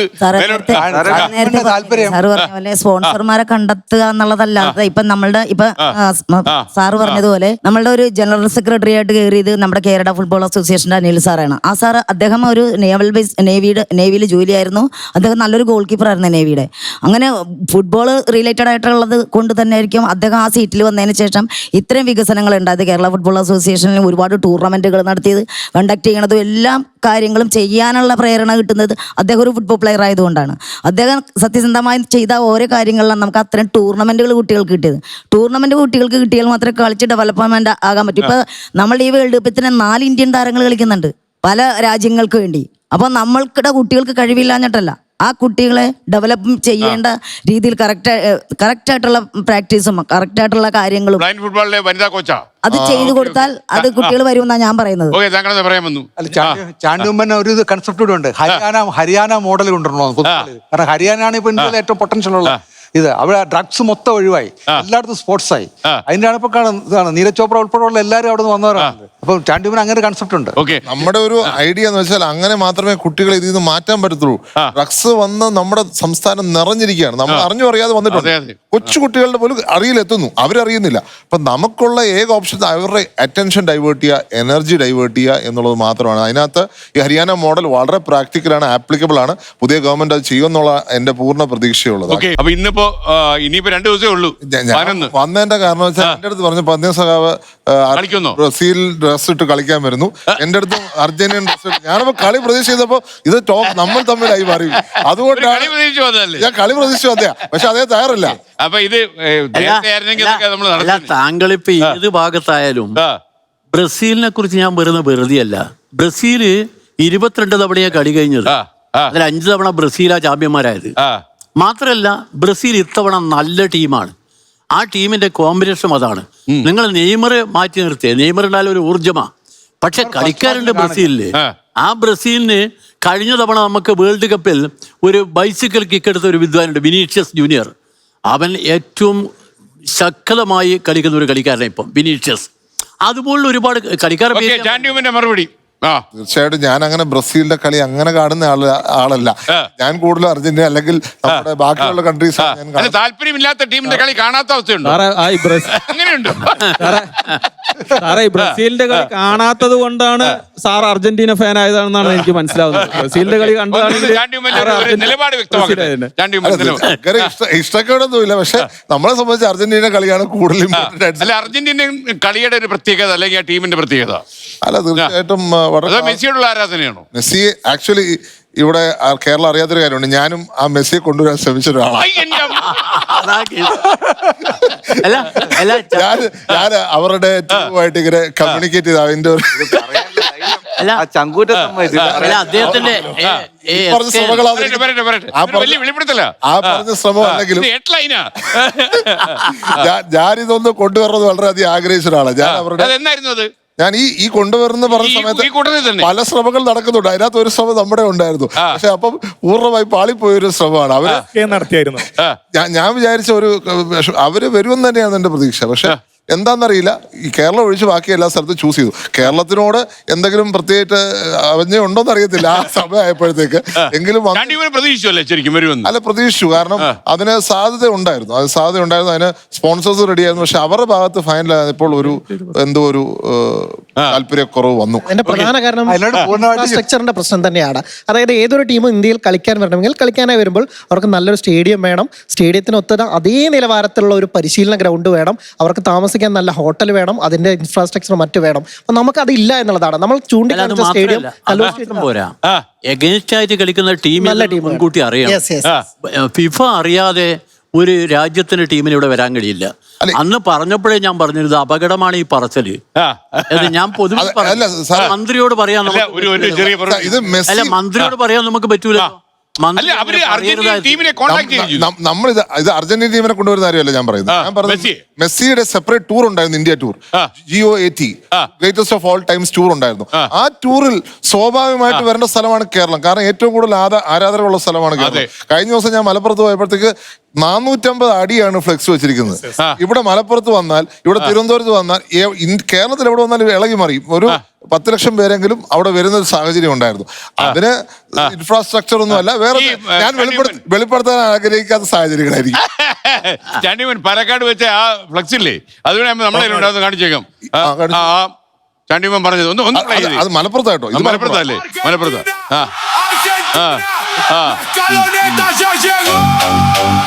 Martínez, Molina, Romero, Senesi, Tagliafico, McAllister, Paredes, Fernández, Álvarez, González, respeten los rangos, el rey ya llegó. Es Argentina, es Argentina, Kongad കൊട്ടശ്ശേരിയിലാണ് ഞാനിപ്പോൾ ഉള്ളത്. കഴിഞ്ഞ ദിവസം ഇവിടെ അർജന്റീനയുടെ 160 അടി നീളമുള്ള ഫ്ലെക്സ് സ്ഥാപിച്ചത് സമൂഹ മാധ്യമങ്ങളിൽ വലിയ വൈറലായിരുന്നു. അത് ഫ്ലെക്സ് സ്ഥാപിക്കുന്നതിന്റെ ദൃശ്യങ്ങളൊക്കെ ഉൾപ്പെടെ വാർത്താ മാധ്യമങ്ങളിൽ ഉൾപ്പെടെ വലിയ ഇടം പിടിച്ചിരുന്നു. അപ്പോൾ അതിന് എതിരായി, അതിനെ വെല്ലുവിളിച്ചുകൊണ്ട് 182 അടി നീളമുള്ള ഫ്ലെക്സ് ആണ് ബ്രസീൽ ആരാധകർ ഇപ്പോൾ അതേ തൊട്ടടുത്ത്, അതായത് അർജന്റീന ആരാധകർ സ്ഥാപിച്ച ഫ്ലെക്സിന് തൊട്ടടുത്ത് സ്ഥാപിച്ചിട്ടുള്ളത്. അവർ വെല്ലുവിളിച്ചുകൊണ്ടാണ് 182 അടിയുടെ ഫ്ലെക്സ് ഇപ്പോൾ സ്ഥാപിച്ചിട്ടുള്ളത്. ഇത് 20 അടി കൂടുതല. അത് പാലക്കാട്. ഞാൻ പോയി കണ്ടത് 450 അടിയാ. നിലമ്പൂര്. അപ്പം ബ്രസീലുകാർ, ഞാനിത് കണ്ടു കഴിഞ്ഞാൽ അപ്പുറത്തോട്ട് ബ്രസീലുകാർ തടഞ്ഞു. അവിടെ കൂടെ വരുന്നുണ്ട്. എന്റെ ആശംസകൾ ഞാൻ പറഞ്ഞു. ഞാൻ ഇറങ്ങിയില്ല, അല്ലെങ്കിൽ ഇവര് തമ്മിൽ തർക്കം അവിടെ. അതുകൊണ്ട് ഞാൻ ഇറങ്ങിയില്ല. പക്ഷെ നമ്മളെ സംബന്ധിച്ച് നോർത്ത് കേരള ഇളകി മറിയും. അത് മെസ്സി വരേണ്ട ഒരു സാഹചര്യം. മാത്രമല്ല, മെസ്സി വരുമോ വരുന്നതിന്റെ ഒരു കാരണം എന്ന് വെച്ചാൽ നമ്മുടെ കുട്ടികൾക്ക് വേണ്ടി ഞാൻ പറയുന്നത്, അവർക്ക് കൂടുതൽ ഇൻസ്പിറേഷൻ ഉണ്ടാവണം. നമുക്കൊരു ടീം വേണം. നാളുകളിൽ നമ്മുടെ ഫ്ലെക്സ് ഇവിടെ ഉയരണം. ഇപ്പൊ അർജന്റീന ആണെങ്കിലും ബ്രസീൽ ആണെങ്കിലും ജയിക്കുന്ന കുഴപ്പമില്ല, ഇവരൊക്കെ സപ്പോർട്ട് ചെയ്യുന്ന വേറെ ഒരു പ്രശ്നമില്ല. പക്ഷെ നാളെ ഇന്ത്യയുടെ ടീം ഇതേപോലെ വന്ന് ലോകത്തെ ഇളക്കി മറിയിക്കണം. അതിനാണ് നമ്മുടെ ലക്ഷ്യം. ഇതൊക്കെ അതിലേക്ക് നയിക്കട്ടെ എന്നാണ് ഞാൻ പറയുക. അതിനാണ് നമുക്ക് ടീം വേണം. അതിനുള്ള കൃത്യമായ പ്രാക്ടീസും കൃത്യമായ ട്രെയിനിങ്ങും സ്കൂൾ തൊട്ട് തുടങ്ങിയാൽ മാത്രമേ നമ്മൾ അവിടെ എത്തത്തുള്ളൂ. മാത്രമല്ല, പേരൻസിന്റെ റോളും വളരെ ഇമ്പോർട്ടന്റ് ആണ്. അത് പിന്നെ ബിസിനസ് എല്ലാം സ്വാഭാവികമായിട്ട് വന്നോളൂ. ദീപക് എന്താ പറയാൻ വന്നു ഇതിന്റെ ഇടയ്ക്ക്? ഇപ്പൊ സാറ് പറഞ്ഞത് ബ്രസീലുകാരും അർജന്റീനക്കാരും അങ്ങോട്ടും ഇങ്ങോട്ടും ആവേശം കൊണ്ട് കൊള്ളുമ്പോഴും നമ്മൾ വിട്ടുപോകുന്നൊരു കാര്യമുണ്ട്. എല്ലാ ആരാധകരോടുള്ള പറയാണ്. കാരണം നമ്മൾ ഫുട്ബോളിന്റെ സൗന്ദര്യം ചിലപ്പോൾ മറന്നുപോകും. കാരണം ഇപ്പൊ ഞാനൊരു ബ്രസീലിയൻ ഫാൻ ആണെങ്കിൽ അർജന്റീനന്റെ മെസ്സി ഒരു ഗംഭീരമായ ഗോൾ അടിക്കുമ്പോൾ ഞാൻ അത് ആസ്വദിക്കാൻ മറന്നു എന്നുള്ളതാണ്. തീർച്ചയായിട്ടും. കാരണം നമ്മള് മറഡോണ മുമ്പ് കൈകൊണ്ട് ഗോൾ അടിച്ചപ്പം എല്ലാവർക്കും എതിരായിരുന്നു. പക്ഷെ രണ്ടാമത്തെ ഗോള് ലോകം കണ്ട ഏറ്റവും നല്ല ഗോളായിരുന്നു. അത് പലർക്കും ആസ്വദിക്കാൻ പറ്റിയില്ല. കാരണം അവര് പലരും ഇംഗ്ലണ്ടിന്റെ ഫാനായിരുന്നു, അല്ലെങ്കിൽ ബ്രസീലിന്റെ ഫാനായിരുന്നു. അപ്പൊ അതുകൊണ്ട് ഇതിന്റെ ഇടയിൽ നമ്മൾ ഫുട്ബോൾ എന്നുള്ള ഈ മനോഹരമായ കളി അങ്ങനെ അവസ്ഥയുണ്ടോ യഥാർത്ഥത്തില്? നമ്മള് അതായത് ഈ ഗോൾഡൻ ഗോളൊക്കെ കാണാൻ പറ്റാതെ പോകുന്ന വൈരാഗ്യം അതിലുണ്ടാവും. ആവശ്യമില്ല. നമ്മള് ഇന്ത്യയില് ഫുട്ബോൾ നന്നാവാനായിട്ട് നമ്മളുടെ പരിശ്രമം കൂടുതലായിട്ടുണ്ട്. അതിന് പന്ന്യൻ സാറും ചാണ്ടി സാറൊക്കെ പറഞ്ഞതുപോലെ ഗവൺമെന്റിന്റെ നല്ലൊരു സപ്പോർട്ട് വേണമെന്നുള്ളത് തന്നെയാണ് നമ്മളുടെ എല്ലാവരുടെയും ആഗ്രഹം. ആ സപ്പോർട്ട് ഉണ്ടെങ്കിൽ മാത്രമേ അതിലേക്ക് എത്തിപ്പെടാനായിട്ട് പറ്റുള്ളൂ. കളികള് അവിടെ നടന്നുകൊണ്ടിരിക്കും. നമ്മള് വേൾഡ് കപ്പ് എല്ലാ 4 വർഷം കൂടുമ്പോഴും വരുന്നു. നല്ല നല്ല മാച്ചസ് കാണുക എന്നുള്ളതാണ് നമുക്കുള്ള ഒരു അവസരം കിട്ടുക എന്നുള്ളതാണ്. ഈ മെസ്സിയെ കൊണ്ടുവരാനുള്ള ചാണ്ടിയുമ്മന്റെ ഒക്കെ മനസ്സിലെ ആഗ്രഹം മെസ്സി കേരളത്തിൽ വന്നെങ്കിൽ എന്നാണ് എല്ലാവരും ഒരുപാട് ആഗ്രഹിക്കുന്നുണ്ട്. അപ്പൊ ഇൻ കേസ് ഇപ്പൊ മെസ്സി വരാൻ പറ്റിയില്ലെങ്കിൽ നമ്മുടെ അടുത്ത ഓപ്ഷൻ ഏതാ? എംബാപ്പെ വന്നാൽ നമ്മൾ തൃപ്തിപ്പെടുവോ? എംബാപ്പെ എല്ലാം വന്നാല് നമുക്ക് തൃപ്തിപ്പെടാം. എംബാപ്പയ്ക്ക് അത്ര ടാലന്റായിട്ട് ഒരു വേൾഡ് കപ്പ് ഫൈനലിൽ 3 ഗോൾ അടിക്കുക. ഒരു കാര്യം മറക്കരുത് ചാണ്ടിയുമ്മൻ, ഇതൊക്കെ സ്വപ്നമാണെന്ന് പറയാൻ പറ്റില്ല. കാര്യം കുറച്ചു കാലം മുമ്പ് ഒരാൾ കണ്ണൂർ കിടന്ന് കറങ്ങുന്നുണ്ടായിരുന്നു, മെറഡോണ. എന്നിട്ട് നമുക്ക് ഇവിടെ കൊണ്ടുവരാനായിട്ടുള്ള സാഹചര്യങ്ങൾ അവരൊക്കെ വന്നു കഴിഞ്ഞാൽ നമ്മുടെ സ്പോർട്സിന്റെ ഡെവലപ്മെന്റ് അത്രയ്ക്ക് അധികമായിരിക്കും. നമ്മളുടെ കുട്ടികളൊക്കെ ആ രീതിയിലേക്ക് മാറി അവരെല്ലാം സ്പോർട്സിൽ, ഇപ്പോൾ ചാണ്ടി സാറ് പറഞ്ഞതുപോലെ അവർക്ക് എല്ലാ സ്കൂളുകളിലും എല്ലാ ദിവസവും PT വേണമെന്നുള്ളത് തന്നെയാണ് ഞങ്ങളുടെയൊക്കെ ആഗ്രഹം. നമ്മളെല്ലാം ആ രീതിയിൽ തന്നെ അവരുടെ ഫിസിക്കൽ എഫിഷ്യൻസി വർദ്ധിപ്പിച്ചുകൊണ്ട് തന്നെ കുട്ടികളെല്ലാം വളർന്നു വരണം. കാണുന്നുണ്ടല്ലോ. അല്ല, ഇതിലിപ്പോ അദ്ദേഹത്തിനോട് ചേർത്ത് പറയട്ടെ, MLA അദ്ദേഹം പറഞ്ഞത് പിന്നെ സ്കൂളുകളിലെ കായികാധ്യാപകരെ കുറിച്ചൊക്കെ പറഞ്ഞു. വലിയൊരു പ്രശ്നം എന്താണെങ്കിൽ വിദേശ രാജ്യങ്ങൾ, പ്രത്യേകിച്ച് അഡ്വാൻസ്ഡ് രാജ്യങ്ങൾ സ്പോർട്സില്, അവിടെയെല്ലാം സ്കൂളിൽ കണക്കിന്റെ അധ്യാപനം ഇല്ല, അവർക്ക് വലിയ പ്രശ്നമൊന്നുമില്ല. കെമിസ്ട്രിക്ക് അധ്യാപനം ഇല്ലെങ്കിൽ പ്രശ്നമില്ല. പക്ഷേ അവിടെ ഒരു ഫിസിക്കൽ എഡ്യൂക്കേഷൻ ടീച്ചർ ഇല്ല എന്ന് പറഞ്ഞാൽ ആ സ്കൂളിലേക്ക് കുട്ടികളെ പറഞ്ഞയക്കില്ല.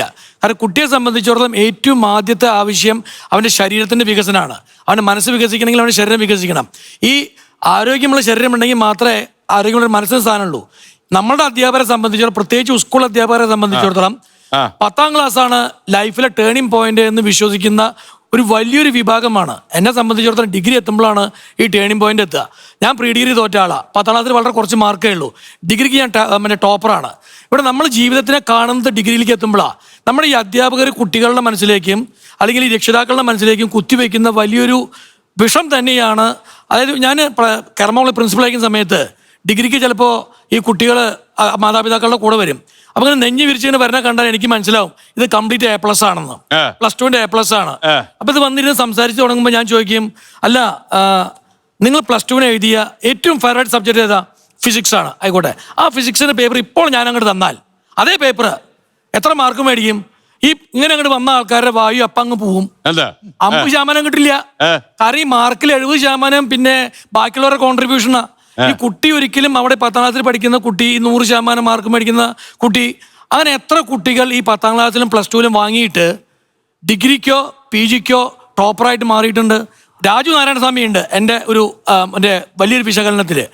ഇത് ഇങ്ങനത്തെ വലിയ ഈ വിദ്യാഭ്യാസത്തിനെ കുറിച്ച് വളരെ വികലമായിട്ടുള്ളൊരു ധാരണ. ഞാൻ എപ്പോഴും പറയാം, സോ കോൾഡ് എഡ്യൂക്കേറ്റഡ് പേരൻസ് ആണ്. അങ്ങ് കോളേജ് അധ്യാപകനായിരുന്നല്ലോ. ഇവിടെ കുട്ടി എപ്പോഴും കുട്ടി മാറുന്നത് ഏത് ഘട്ടത്തിൽ വെച്ചിട്ടാണ്?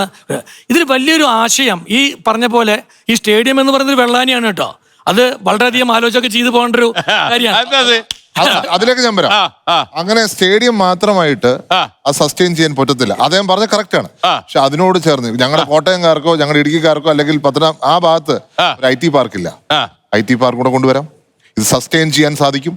അതുപോലെ തന്നെ വെൽനസ് സെന്റേഴ്സ് വരാൻ സാധിക്കും. ഇത് ചേർന്നൊരു പ്രോജക്റ്റേ നടക്കത്തുള്ളൂ. കേരളത്തിൽ റെസിഡൻഷ്യൽ അക്കാഡമി വരാം, റെസിഡൻഷ്യൽ ഫ്ലാറ്റ്സ് വരാം.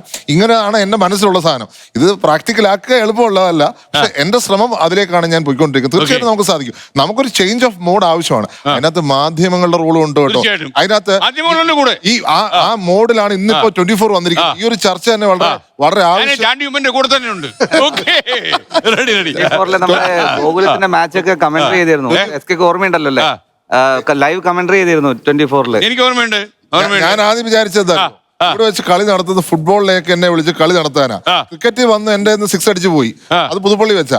ഇവിടെ എന്നെ തോപ്പിക്കാൻ വിചാരിച്ചിട്ടാണോ ഇവിടെ വിളിച്ചതെന്നൊരു സംശയം. പക്ഷെ അപ്പൊ അത് മാറി കിട്ടും. ഞങ്ങളൊന്ന് കളിച്ചു നോക്കി. അദ്ദേഹം പറഞ്ഞത് ശരിയാണ്. നമ്മളെ കേരളത്തില് ഗവൺമെന്റ് തന്നെ ഈ സ്കൂളുകളിൽ കോച്ച് വേണം, ഫുട്ബോൾ പരിശീലനം വേണം എന്നൊക്കെ തീരുമാനിച്ച്. പക്ഷെ കോച്ചുകളെ കൊടുക്കണ്ടേ സ്കൂളുകളിലേക്ക്? അതിന് ഗവൺമെന്റ് ബാധ്യതയുണ്ട്. ഗവൺമെന്റ് ചെയ്യണം. കാരണം കളിയെ പ്രോത്സാഹിപ്പിക്കുക എന്ന് പറഞ്ഞാൽ കുട്ടികളെ നല്ല പടിയിലേക്ക് കൊണ്ടുപോകുന്ന, കുട്ടികൾ നല്ല ഫുട്ബോൾ കളിക്കാരനായിട്ട് അവൻ കോച്ചിന് പോകാൻ തുടങ്ങിയല്ലേ ആ പയ്യൻ പോയിട്ട് കള്ളു കുടിക്കാൻ പോവില്ല. നാട്ടിൽ അവൻ അനാശാസ്യത്തിൽ പോവില്ല. കുട്ടികളെ നല്ല കുട്ടികളായി വളർത്താൻ ഏറ്റവും നല്ലത് അവനൊരു താല്പര്യം ഫുട്ബോളിൽ വന്നാൽ അവൻ ഏറ്റവും നല്ല കുട്ടിയായി വളർന്നു വരും. ഫുട്ബോളോ ക്രിക്കറ്റോ എന്തോ ആയിക്കോട്ടെ. സന്തോഷത്തില് അമിതമായിട്ട് അവരെ ആസ്വദിച്ചു പോകരുത്. അതുപോലെ ദുഃഖിക്കുമ്പോൾ അല്ലെങ്കിൽ സങ്കടം വരുമ്പോൾ, കളിയാക്കുമ്പോൾ വലിയ വലിയ തീരുമാനങ്ങൾ എടുക്കേണ്ടതാണ്. ഇതൊക്കെ സ്പോർട്സിൽ നിന്ന് ലഭിക്കുന്നുണ്ട്. ഇത് ചില്ലറ കാര്യമല്ല ഇത്. അതുകൊണ്ടാണ് നേരത്തെ ഞാൻ പറഞ്ഞത്. ഈ പറഞ്ഞ പോയിന്റ് ആണ് പരാജയം പഠിക്കാനുള്ള ബെസ്റ്റ് വേദി. നമ്മള് എക്സാം തോറ്റാൽ നമ്മുടെ ലൈഫ് തീർന്ന പോലാണ് നമ്മുടെ നാട്ടിൽ. ലോകത്ത് അവസാനം വേറെ ഒന്നുമില്ല. അതപ്പോ പേരൻസിനും അങ്ങനെയാണ്, കുട്ടികൾക്ക്. പക്ഷെ ഗെയിം തോറ്റാൽ അങ്ങനെ അല്ല. ഗെയിം തോറ്റാൽ പരിഹാസം. പിന്നെ നമുക്ക് അതിനെ ഓവർകം ചെയ്യാം. ഏറ്റവും വലിയ ഉദാഹരണമാണ് ലിയോണൽ മെസ്സി. അതായത് എത്ര വേൾഡ് കപ്പ് തോൽക്കുന്നു. 2014 വേൾഡ് കപ്പിൽ തോറ്റ് സങ്കടപ്പെട്ട് ഇറങ്ങിപ്പോയ ലിയോണൽ മെസ്സിയുടെ കാലം കാത്തുവെച്ചതാണ് 2022 ലോകകപ്പിൽ ആ ഖത്തർ ലോകകപ്പ് നേട്ടം. അപ്പോ മെസ്സി തന്നെ ഏറ്റവും വലിയ എക്സാമ്പിൾ ആണ്. ഈ പറഞ്ഞതുപോലെ തോറ്റുപോയാലും വിരമിച്ച് തോറ്റു മടങ്ങിയ ആളാണ്. നേരത്തെ വേൾഡ് കപ്പിൽ പരാജയത്തിൽ വിരളി പിടിക്കുന്ന ആളല്ല. അല്ല, പരാജയം ഉണ്ടായാൽ അതിനെ ഓവർകം ചെയ്യാന്നുള്ളൂ. പരാജയത്തിൽ നമ്മൾ പാഠങ്ങൾ പഠിക്കുക. ഇപ്പൊ പരാജയം ഇല്ലാത്ത ആർക്കാ ഉള്ളത്? ഞാൻ ഇന്നലെ നമ്മുടെ അനുപം ഖേറിന്റെ ഒരു ഇന്റർവ്യൂ ഞാൻ കാണുമായിരുന്നു. അദ്ദേഹം വളരെ കൃത്യമായി അദ്ദേഹത്തിന്റെ പരാജയങ്ങളെ കുറിച്ച് മാത്രം അദ്ദേഹം പറഞ്ഞുകൊണ്ടിരുന്നത്. അദ്ദേഹം ഒരു പോയിന്റ് എടുത്താൽ അദ്ദേഹം ഇങ്ങനെ മുഖം കോടി അദ്ദേഹം എക്സ്പ്രഷൻ കാണിച്ചു. എന്നിട്ട് പറഞ്ഞു, എന്റെ ജീവിതത്തിൽ ഏറ്റവും പ്രധാനപ്പെട്ട ഒരു സിനിമ നടന്നുകൊണ്ടിരിക്കുമ്പോൾ എന്റെ മുഖം കോടിപ്പോയി. മുഖം കോടിയിട്ട് എനിക്ക് സംസാരിക്കാൻ മേല. അപ്പൊ എൻ്റെ അടുത്ത് ഡോക്ടർ പറഞ്ഞു 60 ദിവസം വീട്ടിൽ നിന്ന് പുറത്തിറങ്ങരുത്, നിങ്ങൾക്ക് ഈ മരുന്ന് കഴിക്കുക, രക്ഷപ്പെടും. അതേ പറഞ്ഞു, ഞാൻ ഇന്ന് വീട്ടിലിരുന്നാൽ എന്നും ഞാൻ വീട്ടിലായിരിക്കും. അദ്ദേഹം അതേ മുഖത്തോട് പോയി ആക്ട് ചെയ്തു, മികച്ച സിനിമ എടുത്തു. അത് മുഖം ഫോക്കസ് ചെയ്തില്ല. അപ്പം ഒത്തിരി കാര്യങ്ങൾ അദ്ദേഹം പറഞ്ഞു. ഞാൻ പറഞ്ഞ പരാജയത്തിൽ നിന്നാണ് ഏറ്റവും കൂടുതൽ വലിയ നേതാക്കൾ, ഫിലിം ആക്ടേഴ്സ് ഒക്കെ ഉണ്ടായിരിക്കുന്നത് പരാജയത്തിൽ തന്നെയാണ്. അപ്പം പരാജയത്തെ നമ്മൾ ഭയപ്പെടേണ്ട. അത് പക്ഷെ പിള്ളേരെ എങ്ങനെ പറഞ്ഞു മനസ്സിലാക്കും? ഇപ്പൊ നമ്മൾ സ്കൂളിൽ പോയി ഞാൻ ഈ ഐഡിയ പറയുമ്പോൾ എന്റെ സ്കൂൾ എന്നോടൊപ്പമാണ്. എല്ലാ ദിവസവും PT എന്ന് പറഞ്ഞാൽ എന്റെ കുട്ടികൾക്ക് അത് മാത്രം മതി. പക്ഷെ അതും കൂടെ കൺസിഡർ ചെയ്യണ്ടേ? നമ്മൾ കുട്ടികളെ ഒന്ന് വളർത്തണമെങ്കിൽ അതും ഇമ്പോർട്ടന്റ് ആണ്. ഈസി ആയിട്ട് എടുക്കണം. മാത്രമല്ല പേരൻസ് കുട്ടികളോട് പറയണം, ഇന്ന് പരാജയപ്പെട്ടാൽ നാളെ വിജയം ഉണ്ടാവും. ഞാൻ നിന്നെ ചേർത്ത് പിടിക്കുന്നു. അത് കളിയാണെങ്കിലും എക്സാം ആണെങ്കിലും. ഈ 2026 വേൾഡ് കപ്പിന് ഒരു വൈകാരിക തലമുണ്ട്. സാക്ഷാൽ ക്രിസ്ത്യാനോ റൊണാൾഡോ, ലയണൽ മെസ്സിയും നെയ്മറൊക്കെ പടിയിറങ്ങാൻ പോകുന്ന വേൾഡ് കപ്പ് കൂടെയാണ്. ആ ഒരു വൈകാരികത ആരാധകർക്കിടയിൽ ഇപ്പൊ തന്നെ ഉണ്ട്. സ്വാഭാവികമായിട്ട് അവർ ആര് പുറത്തായാലും നെയ്മർ പടി ഇറങ്ങിയില്ലേ പറയാൻ കഴിയില്ല.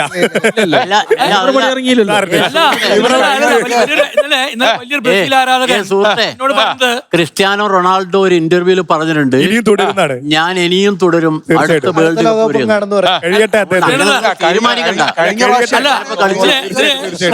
ഇന്നലെ രസികൻ കമന്റ് വന്നു, അത് നെയ്മർ ഇല്ലാത്ത ബ്രസീലിന് ചാൻസ് കൂടും, നെയ്മർ ഇല്ലാതിരിക്കുന്നതാണ് ബ്രസീലിന് വിൻ ചെയ്യാനുള്ള സാധ്യത എന്ന ബ്രസീലിന്റെ ഈ ബ്രസീൽ എന്ന് പറയുന്നുണ്ടല്ലോ, അതൊരു ഓക്സിജനാ.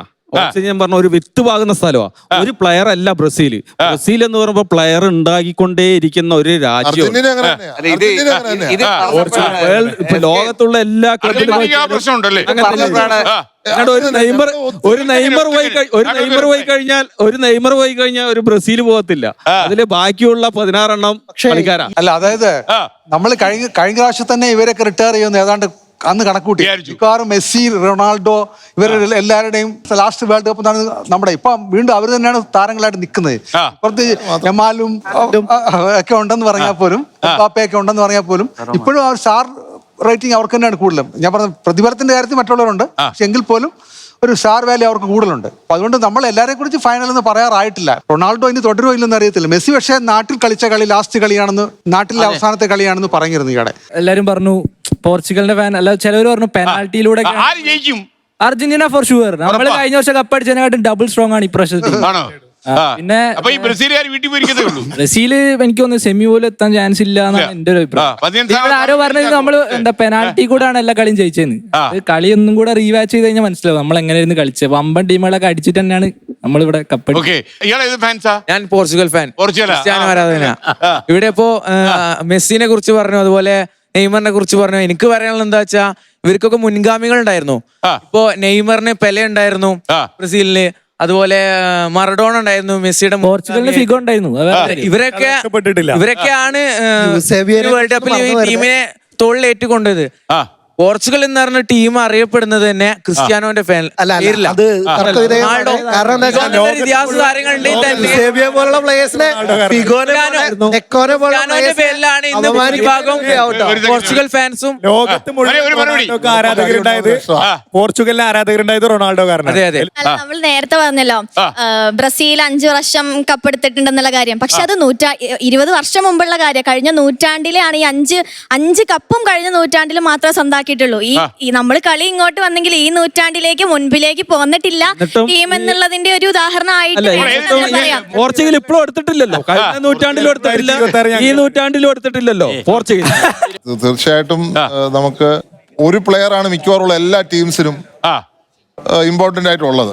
ഞാൻ സമ്മതിക്കുന്നുണ്ട്. ബ്രസീലിലെ വ്യത്യാസമുണ്ട്, അത് ഞാൻ കാര്യത്തിൽ എങ്ങനെ ചെയ്യുന്നു. പല ഇമ്പോർട്ടന്റ് പ്ലേയേഴ്സ് ചേർന്നാണ്. ഇപ്പൊ എന്ത് പറഞ്ഞാലും മെസ്സിയാണ് എപ്പോഴും അർജന്റീന എന്ന് പറയുമ്പോൾ ഉള്ളൂ. പക്ഷെ ബ്രസീൽ എന്ന് പറയുമ്പോൾ അതിനകത്തൊരു വ്യത്യാസമുണ്ട്. തീർച്ചയായിട്ടും ടീം വർക്ക് അവിടെ കൂടുതലായിട്ട് കാണാൻ സാധിക്കും. ഒരാൾ മാത്രം വിചാരിച്ചൊരു കാര്യമില്ല ഇത്. തീർച്ചയായിട്ടും ഒരു MLA മാത്രം വിചാരിച്ച കാര്യമുണ്ട്. പക്ഷെ അതുപോലെ ഇത്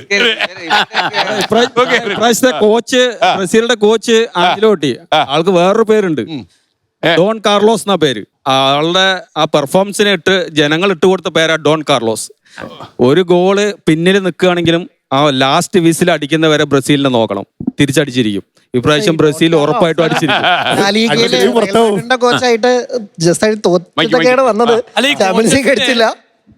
അത് ഈ കോച്ചസില് വളരെ ലോക പ്രശസ്തരായിട്ടുള്ള പെപ് ഗാർഡിയോള അല്ലെങ്കിൽ മൗറിഞ്ഞോ, ഈ ആൾക്കാർ ഇതേവരെ ഒരു രാജ്യത്തിനും ഏറ്റെടുക്കാൻ തയ്യാറല്ല. അവരോട് ആവശ്യപ്പെട്ടിട്ടും അലക്സ് ഫെർഗൂസൻ ഒരിക്കൽ ചെയ്തു, പക്ഷെ പിന്നാത്ത നിർത്തി. ബ്രിട്ടീഷ് രാജ്ഞി ആവശ്യപ്പെട്ടിട്ട് പോലും ഇംഗ്ലണ്ട് ടീമിനെ കോച്ച് ചെയ്യാൻ തയ്യാറില്ല. കോച്ചസിനെ സംബന്ധിച്ചിടത്തോളം ഇതിനേക്കാൾ വലിയ ഒരു പരീക്ഷ വേൾഡ് കപ്പ് പോലെ, അതേപോലെ ഹോട്ട് സീറ്റ് വേറെ ഇല്ല. നേരത്തെ പറഞ്ഞൊരു കാര്യം പറയണ്ടായിരുന്നു. സാറ് പറഞ്ഞില്ല എല്ലാ പീരീഡും അല്ല എല്ലാ ദിവസവും PT. നമ്മളൊക്കെ പഠിക്കുമ്പോ എങ്ങനെയാന്ന് വെച്ചാൽ PT പീരീഡ് ഉണ്ടെങ്കിൽ ആ പീരീഡ് മാത്സ് ടീച്ചർ വന്നൊരു ക്ലാസ് എടുക്കും. നമുക്കൊന്നും പറയാൻ പറ്റില്ല. അങ്ങനത്തെ കുറെ പ്രശ്നങ്ങൾ സ്ഥിരം പ്രശ്നമാണ്. എല്ലാ സ്കൂളിലെ ഇഷ്യൂ ആണ് PT പീരീഡ് എന്നുള്ളത്. അവർക്ക് ഇമ്പോർട്ടന്റ് അല്ല. നമ്മൾ ഫുള്ളി ഇഗ്നോർ ചെയ്യും. നമ്മളൊരു നേഷൻ എന്ന നിലയ്ക്ക് ഈ ഒരു ഇമ്പോർട്ടൻസ് ഓഫ് സ്പോർട്സ് ഇഗ്നോർ ചെയ്ത് കളഞ്ഞു. അത് വലിയ ക്രൂരതയാ. ഈ പഠിപ്പിക്കാനുള്ള ത്വര. ഫുട്ബോൾ എന്ന് പറയുന്നത് മനുഷ്യന്റെ ഒരു ജീവവായു പോലാണ്. അപ്പൊ ആ ഫുട്ബോളിൽ കൂടി മനുഷ്യനെ ഉയർത്താൻ കഴിയും, മനുഷ്യനെ ലോകത്തിന് മുമ്പിൽ അവതരിപ്പിക്കാനും കഴിയും, നമ്മുടെ നാടിന്റെ അഭിമാനം സംരക്ഷിക്കാനും കഴിയും. ആ ഫുട്ബോളിന് ആവശ്യമായ വളർച്ചയ്ക്ക് MLA ആയതുകൊണ്ട് ചാണ്ടിയുമ്പൻ MLA അദ്ദേഹത്തോട് എനിക്ക് പറയാനുള്ളത്, കേരളത്തിലെ എല്ലാ സ്കൂളുകളിലും കോച്ചിങ് സംവിധാനം ഉണ്ടാവണം. ഫുട്ബോളിന് വേണ്ടി സമയം മാറ്റി വെക്കണം. അതിനുവേണ്ടി ഒരു PTA, ഇത് കോച്ച് ചെയ്യാൻ പറ്റിയ PTA വേണം. ഞാൻ പോയിട്ട് കോച്ച് ചെയ്യാൻ വന്ന പോലല്ല, ഇത് പഠിച്ച PTA. അതിന് സംവിധാനം ഉണ്ടാക്കാൻ ഗവൺമെന്റ് മുൻകൈ എടുക്കണം. അത് ചാണ്ടിയുമ്പൻ അതിന് മുൻകൈ എടുക്കണം എന്ന് എനിക്ക് അഭിപ്രായം. കാരണം നമുക്ക് കേരളത്തിലെ കുട്ടികളുണ്ട്, നല്ല ആരോഗ്യമുള്ള കുട്ടികളുണ്ട്. ആരോഗ്യമുള്ള കുട്ടികൾ വേണം ഇപ്പോൾ കളിക്കാൻ. ആരോഗ്യമുള്ള കുട്ടികളെ കളിക്കാനും കളി പഠിപ്പിക്കാനും നമ്മുടെ സർക്കാർ സംവിധാനത്തിൻ്റെ സ്കൂളുകൾ തുടങ്ങിയാൽ ആ സ്കൂളുകളിൽ നമുക്ക് ഗുണമുണ്ടായി. ഇപ്പോൾ 2 സ്കൂളുണ്ട്. സ്പോർട്സ് സ്കൂൾ കണ്ണൂരിലുണ്ട്, അതുപോലെ തിരുവനന്തപുരത്തുണ്ട്. അവിടെ നിന്ന് വരുന്ന കുട്ടികളെ നമുക്ക് പറയാം, ആ കുട്ടികളെ വേണ്ടത്ര നമുക്ക് പ്രയോജനപ്പെടുത്താൻ കഴിയുന്നില്ല. നമുക്ക് അനിവാര്യം ഈ കുട്ടികളെ നിലനിൽപ്പാണ്. ആ നിലനിൽപ്പിനാണ് നമ്മുടെ സ്പോൺസർമാരുടെ കാശ് നമുക്കിതിന് ഉപയോഗിക്കാൻ കഴിയും. എന്തുകൊണ്ട്? നമ്മുടെ സ്പോൺസർമാർക്ക് ഉപയോഗിക്കാൻ കഴിയത് ലോകത്തിലെ പ്രധാനപ്പെട്ട ക്ലബ്ബുകളെല്ലാം നയിക്കുന്ന സ്പോൺസർമാരാണ്. ബാഴ്സലോണന് പിന്നിൽ ലക്ഷക്കണക്കിന് മനുഷ്യരുടെ കാശുണ്ട്. ബാഴ്സലോണ ലോകത്തിലെ ഏറ്റവും വലിയ ഫുട്ബോൾ ക്ലബ്ബാണ്. അതുപോലെ റയൽ മാഡ്രിഡ്. ഇതൊക്കെ ഇങ്ങനെയാ. നമ്മളെങ്ങനെ സംവിധാനം ഉണ്ടാക്കണം, നമ്മൾ ആലോചിച്ചാൽ ഉണ്ടാക്കാൻ കഴിയും. അതിനുള്ള ത്വരയുണ്ടാവണം. നമ്മൾ അതിനുള്ള ഇനിഷ്യേറ്റീവ് എടുക്കാൻ ഭരണാധികാരികൾ ആരായാലും തയ്യാറാവണമെന്ന് എനിക്ക് പറയാം. ഞാൻ ചാണ്ടിമലിലേക്ക് വരാം, അത് ഞങ്ങളിലേക്ക് വരാം.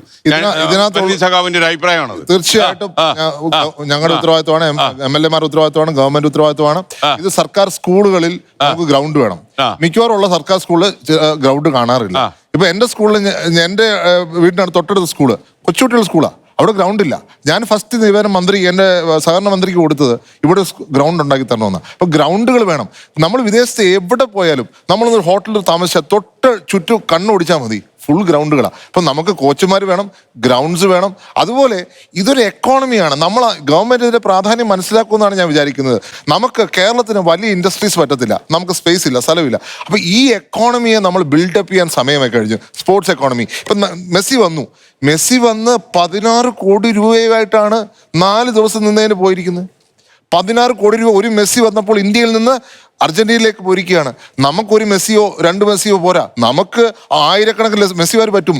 1.5 ബില്യൺ എന്ന് പറഞ്ഞ നമ്മുടെ ഹ്യൂമൻ റിസോഴ്സിനെ ശരിക്കും ഉപയോഗിക്കുകയാണെങ്കിൽ അത് സാധിക്കും. അതുകൊണ്ട് സ്പോർട്സ് എക്കോണമി കേരളത്തിന് അനിവാര്യമാണ്.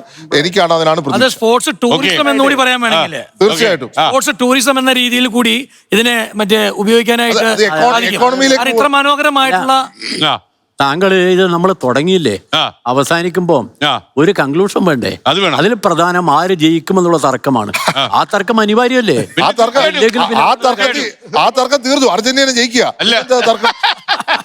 അപ്പൊ ബ്രസീലിനെ ജയിക്കാതിരിക്കാൻ പറ്റില്ലെന്നാ പന്നി സഖാവിന്റെ അഭിപ്രായം. അല്ല, Brazil, Argentina, Portugal, France, England, അതുപോലെ തന്നെ നെതർലാൻഡ്സ്, ഇതൊക്കെ ജയിക്കാവുന്ന ടീമുകളാണ്.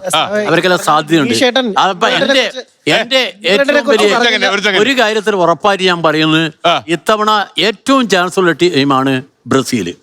ബ്രസീൽ എല്ലാം കൊണ്ടും ചാൻസ് ഉള്ള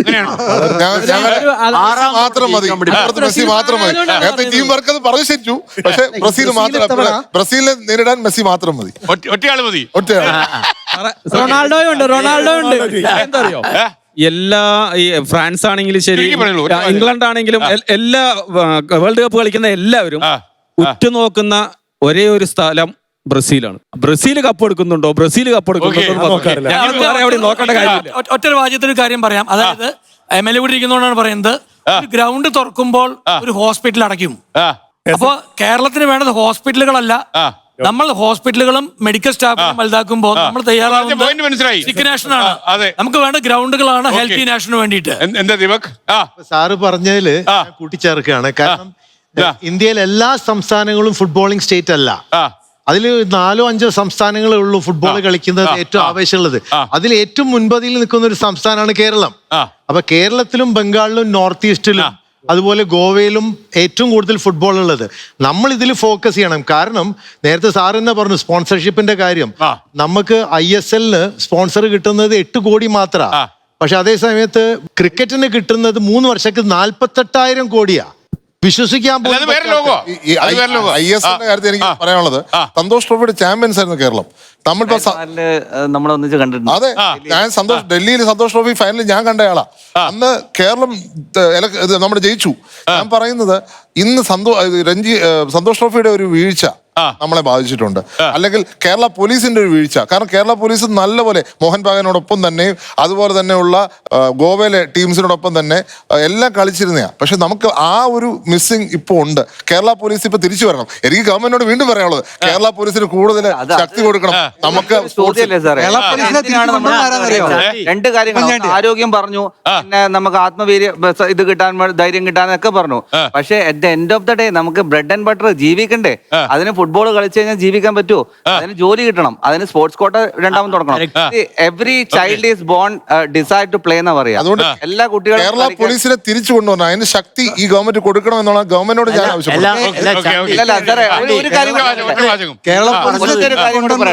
ഫുട്ബോൾ വളർത്തിയെടുത്ത ഉമ്മൻചാണ്ടിയാണ്.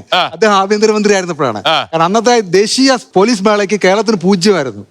അന്നേരമാണ് ഇങ്ങനെ ഒരു റിവൈവൽ വന്നത്. അങ്ങനെയാണ് MK ജോസഫ് സാറിനെ ഏൽപ്പിക്കുകയും IM വിജയൻ ഉൾപ്പെടെയുള്ളവരെല്ലാവരും എത്തുകയും ചെയ്തത്. വിജയം എവിടെ അതും കൂടെ പറഞ്ഞിട്ട് അവസാനിപ്പിക്കും. പറഞ്ഞല്ലോ, എത്ര അർജന്റീന തന്നെ അതിന് ഒരു മെസ്സി മതി നേരിടാൻ എന്ന് പറഞ്ഞു കഴിഞ്ഞു. അർജന്റീന നല്ല ടീമാണ്.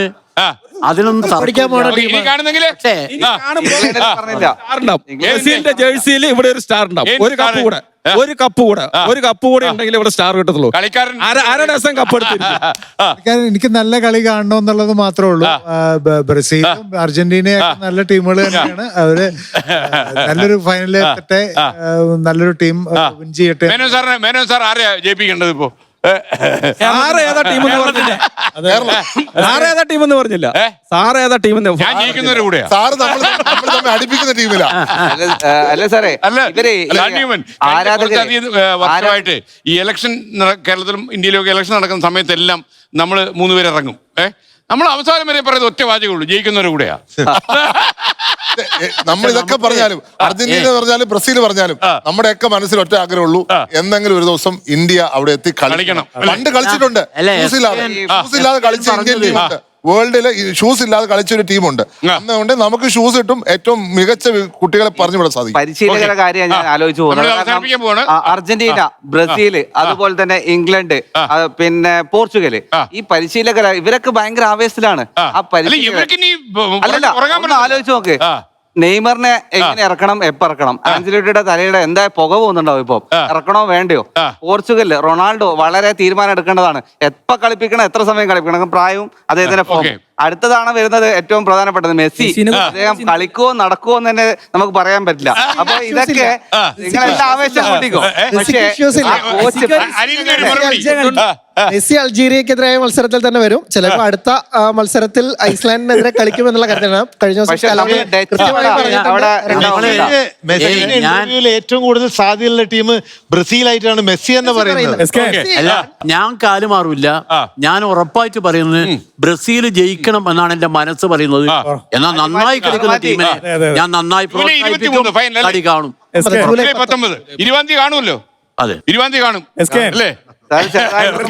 തീർച്ചയായിട്ടും റൊണാൾഡോ കളിക്കാൻ പോകുന്ന 7ാമത്തെ വേൾഡ് കപ്പ് ആണിത്. 6ാമത്തെ ഏറ്റവും കൂടുതൽ വേൾഡ് കപ്പ് കളിച്ച ആള് റൊണാൾഡോ ആണ്. പറയട്ടെ, ഗോളും കൂടെ നേടിയാൽ ഞങ്ങളെ ഒരു റെക്കോർഡും കൂടെ പിടിക്കും. അപ്പൊ റൊണാൾഡോ കളിക്കോ എന്നുള്ള കാര്യത്തിൽ നിങ്ങൾക്ക് സംശയമൊന്നും വേണ്ട. കളിച്ച വേൾഡ് കപ്പ് കൊണ്ട് ഞങ്ങൾ കളം വിടുള്ളൂ. ഒരു സംശയ കാര്യത്തില്ല.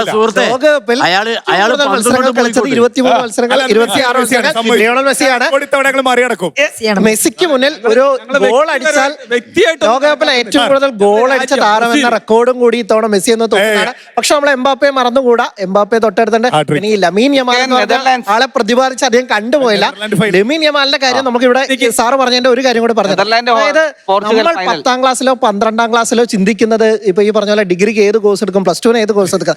ലമീൻ യമാൽ 17ാം വയസ്സിൽ ചാമ്പ്യൻസ് ലീഗിൽ പോയിട്ട് വണ്ടർ കാണിക്കുകയാണ്. നമ്മുടെ നാടും സ്പെയിനോ അല്ലെങ്കിൽ മറ്റു രാജ്യങ്ങളുടെ വ്യത്യാസവും ഒറ്റതേ ഉള്ളൂ. അവരാദ്യം ഈ 2ാം ക്ലാസ്സിലോ 3ാം ക്ലാസ്സിലോ അല്ലെങ്കിൽ 2ഓ 3ഓ വയസ്സിൽ തന്നെ കാസ്ലാസോ അല്ലെങ്കിൽ ലാമാസിയോ പോലുള്ള അവരുടെ ഈ ക്ലബ്ബ് തന്നെ കുട്ടികളെ പഠിപ്പിക്കുന്ന ഫുട്ബോൾ പഠിപ്പിക്കുന്ന കേന്ദ്രങ്ങൾ തുടങ്ങുന്നു.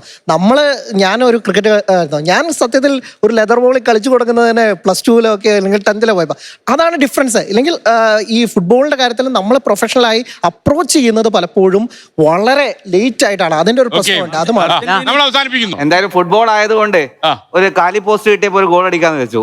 കാരണം നമ്മളെ കളി നടക്കുന്നത് രാത്രിയാണ്. ഫുട്ബോളിനെ പറ്റി നമ്മൾ വാദോരാതെ സംസാരിച്ചു. നമുക്ക് സ്കൂളുകൾക്ക് 1 മണിക്കൂർ പെർമിഷൻ കൊടുക്കാൻ സാധിക്കുമോ? സർക്കാരിനോടൊരു ചോദ്യം. കാരണം കുട്ടികൾ എല്ലാവരും ഉറക്കൊഴിച്ച് കളി കാണാൻ സാധ്യതയുണ്ട്. അത് അവരുടെ പഠിപ്പിനെയും അവരുടെ ശരീരത്തെയും ബാധിക്കാനും സാധ്യതയുണ്ട്. കുറച്ച് പഠിച്ചാൽ മതി. അതാ പറഞ്ഞത്.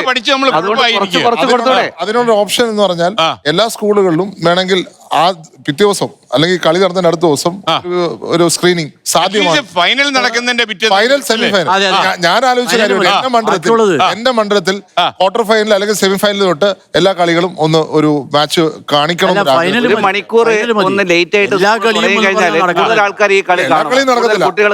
ഈ വേൾഡ് കപ്പ് മാത്രം ചിലപ്പോൾ സ്കൂൾ ഉറക്കത്തിൽ ഹെഡ്മാസ്റ്റർ കണ്ടു കാണും കളി. നമ്മുടെ കായിക മന്ത്രി സന്ദർഭവശാൽ ഇത് കണ്ടുകൊണ്ടിരിക്കുകയാണെങ്കിൽ അദ്ദേഹത്തോട് പറയാൻ ഒറ്റ വാചകം, ഈ വേൾഡ് കപ്പ് കേരളം മൊത്തം കാണിക്കണം അല്ലേ? അതുപോലെ കായിക അധ്യാപകർ നമ്മുടെ സ്കൂളിൽ മൊത്തം ഉണ്ടാവണം. ഫുട്ബോളിന് ഫോക്കസ് ഉണ്ടാവണം. കേരള പോലീസിനെ വളർത്തണം. അതുപോലെ സ്പോർട്സ് എക്കോണമി കൊണ്ടുവരണം. അതിന് മിനിസ്റ്ററിന് സാധിക്കും, എനിക്ക് പൂർണ്ണ വിശ്വാസം. ഓക്കെ, നമ്മൾ ഈ പന്തീൻ സഖാവ് നമ്മൾ ഈ സംവാദം അവസാനിപ്പിക്കുകയാണ്. ബ്രസീലിന് വേണ്ടി കാത്തിരിക്കുകയാണ് പന്തീൻ സഖാവ്. അപ്പൊ നമ്മൾ ആ ദിവസം ഒന്ന് കാണും. അദ്ദേഹത്തിനോട് എനിക്കൊരു അഭ്യർത്ഥനയുണ്ട്. ഈ പറയുന്ന സ്കൂളുകളിൽ കയക്കുന്ന കോച്ചുകളിൽ ഫുട്ബോൾ സ്പെഷ്യലിസ്റ്റുകളെ കൂടി അയക്കണം. തീർച്ചയായിട്ടും അത് എന്റെ ഫസ്റ്റ് ഡിമാൻഡ് ആയിരിക്കും. ഓക്കെ. എന്തായാലും കേരളത്തിലെ എല്ലാ ജനങ്ങളും ഈ വേൾഡ് കപ്പ് കാണട്ടെ എന്ന ആഗ്രഹമാണ് ചാണ്ടിമൻ പ്രകടിപ്പിക്കുന്നത് എന്ന് നമ്മുടെ സ്പോർട്സ് വകുപ്പ് മന്ത്രി വിചാരിച്ച ഇതൊക്കെ വളരെ നിസ്സാരമാണ്. എല്ലാവരും കളി കാണട്ടെ. കളി കണ്ടു കഴിയുമ്പോൾ നമുക്കൊരു പുതിയ ആവേശം വരുമെന്നാണ് എൻ്റെ വിശ്വാസം. മാത്രമല്ല വേൾഡ് കപ്പിലൊക്കെ കളിക്കണമെന്ന ആഗ്രഹം ഉണ്ടെങ്കിൽ അതിന് കുറെ എനർജിയൊക്കെ ഇപ്പോഴേ ഉണ്ടാകട്ടെ. അതിലേക്കുള്ള യാത്ര നമ്മൾ തുടങ്ങട്ടെ. മറ്റൊരു വിഷയവുമായി ഇനി നാളെ രാത്രി 8:15. Good bye. ലോകത്തെവിടെയായാലും ഏത് സമയത്തും 24 വാർത്തകളും ഓഗ്മെന്റഡ് റിയാലിറ്റി പാക്കേജുകളും എക്സ്പ്ലെയിനറുകളും വിശദമായി കാണാൻ ഞങ്ങളുടെ യൂട്യൂബ് ചാനൽ നിങ്ങൾക്ക് സബ്സ്ക്രൈബ് ചെയ്യാം.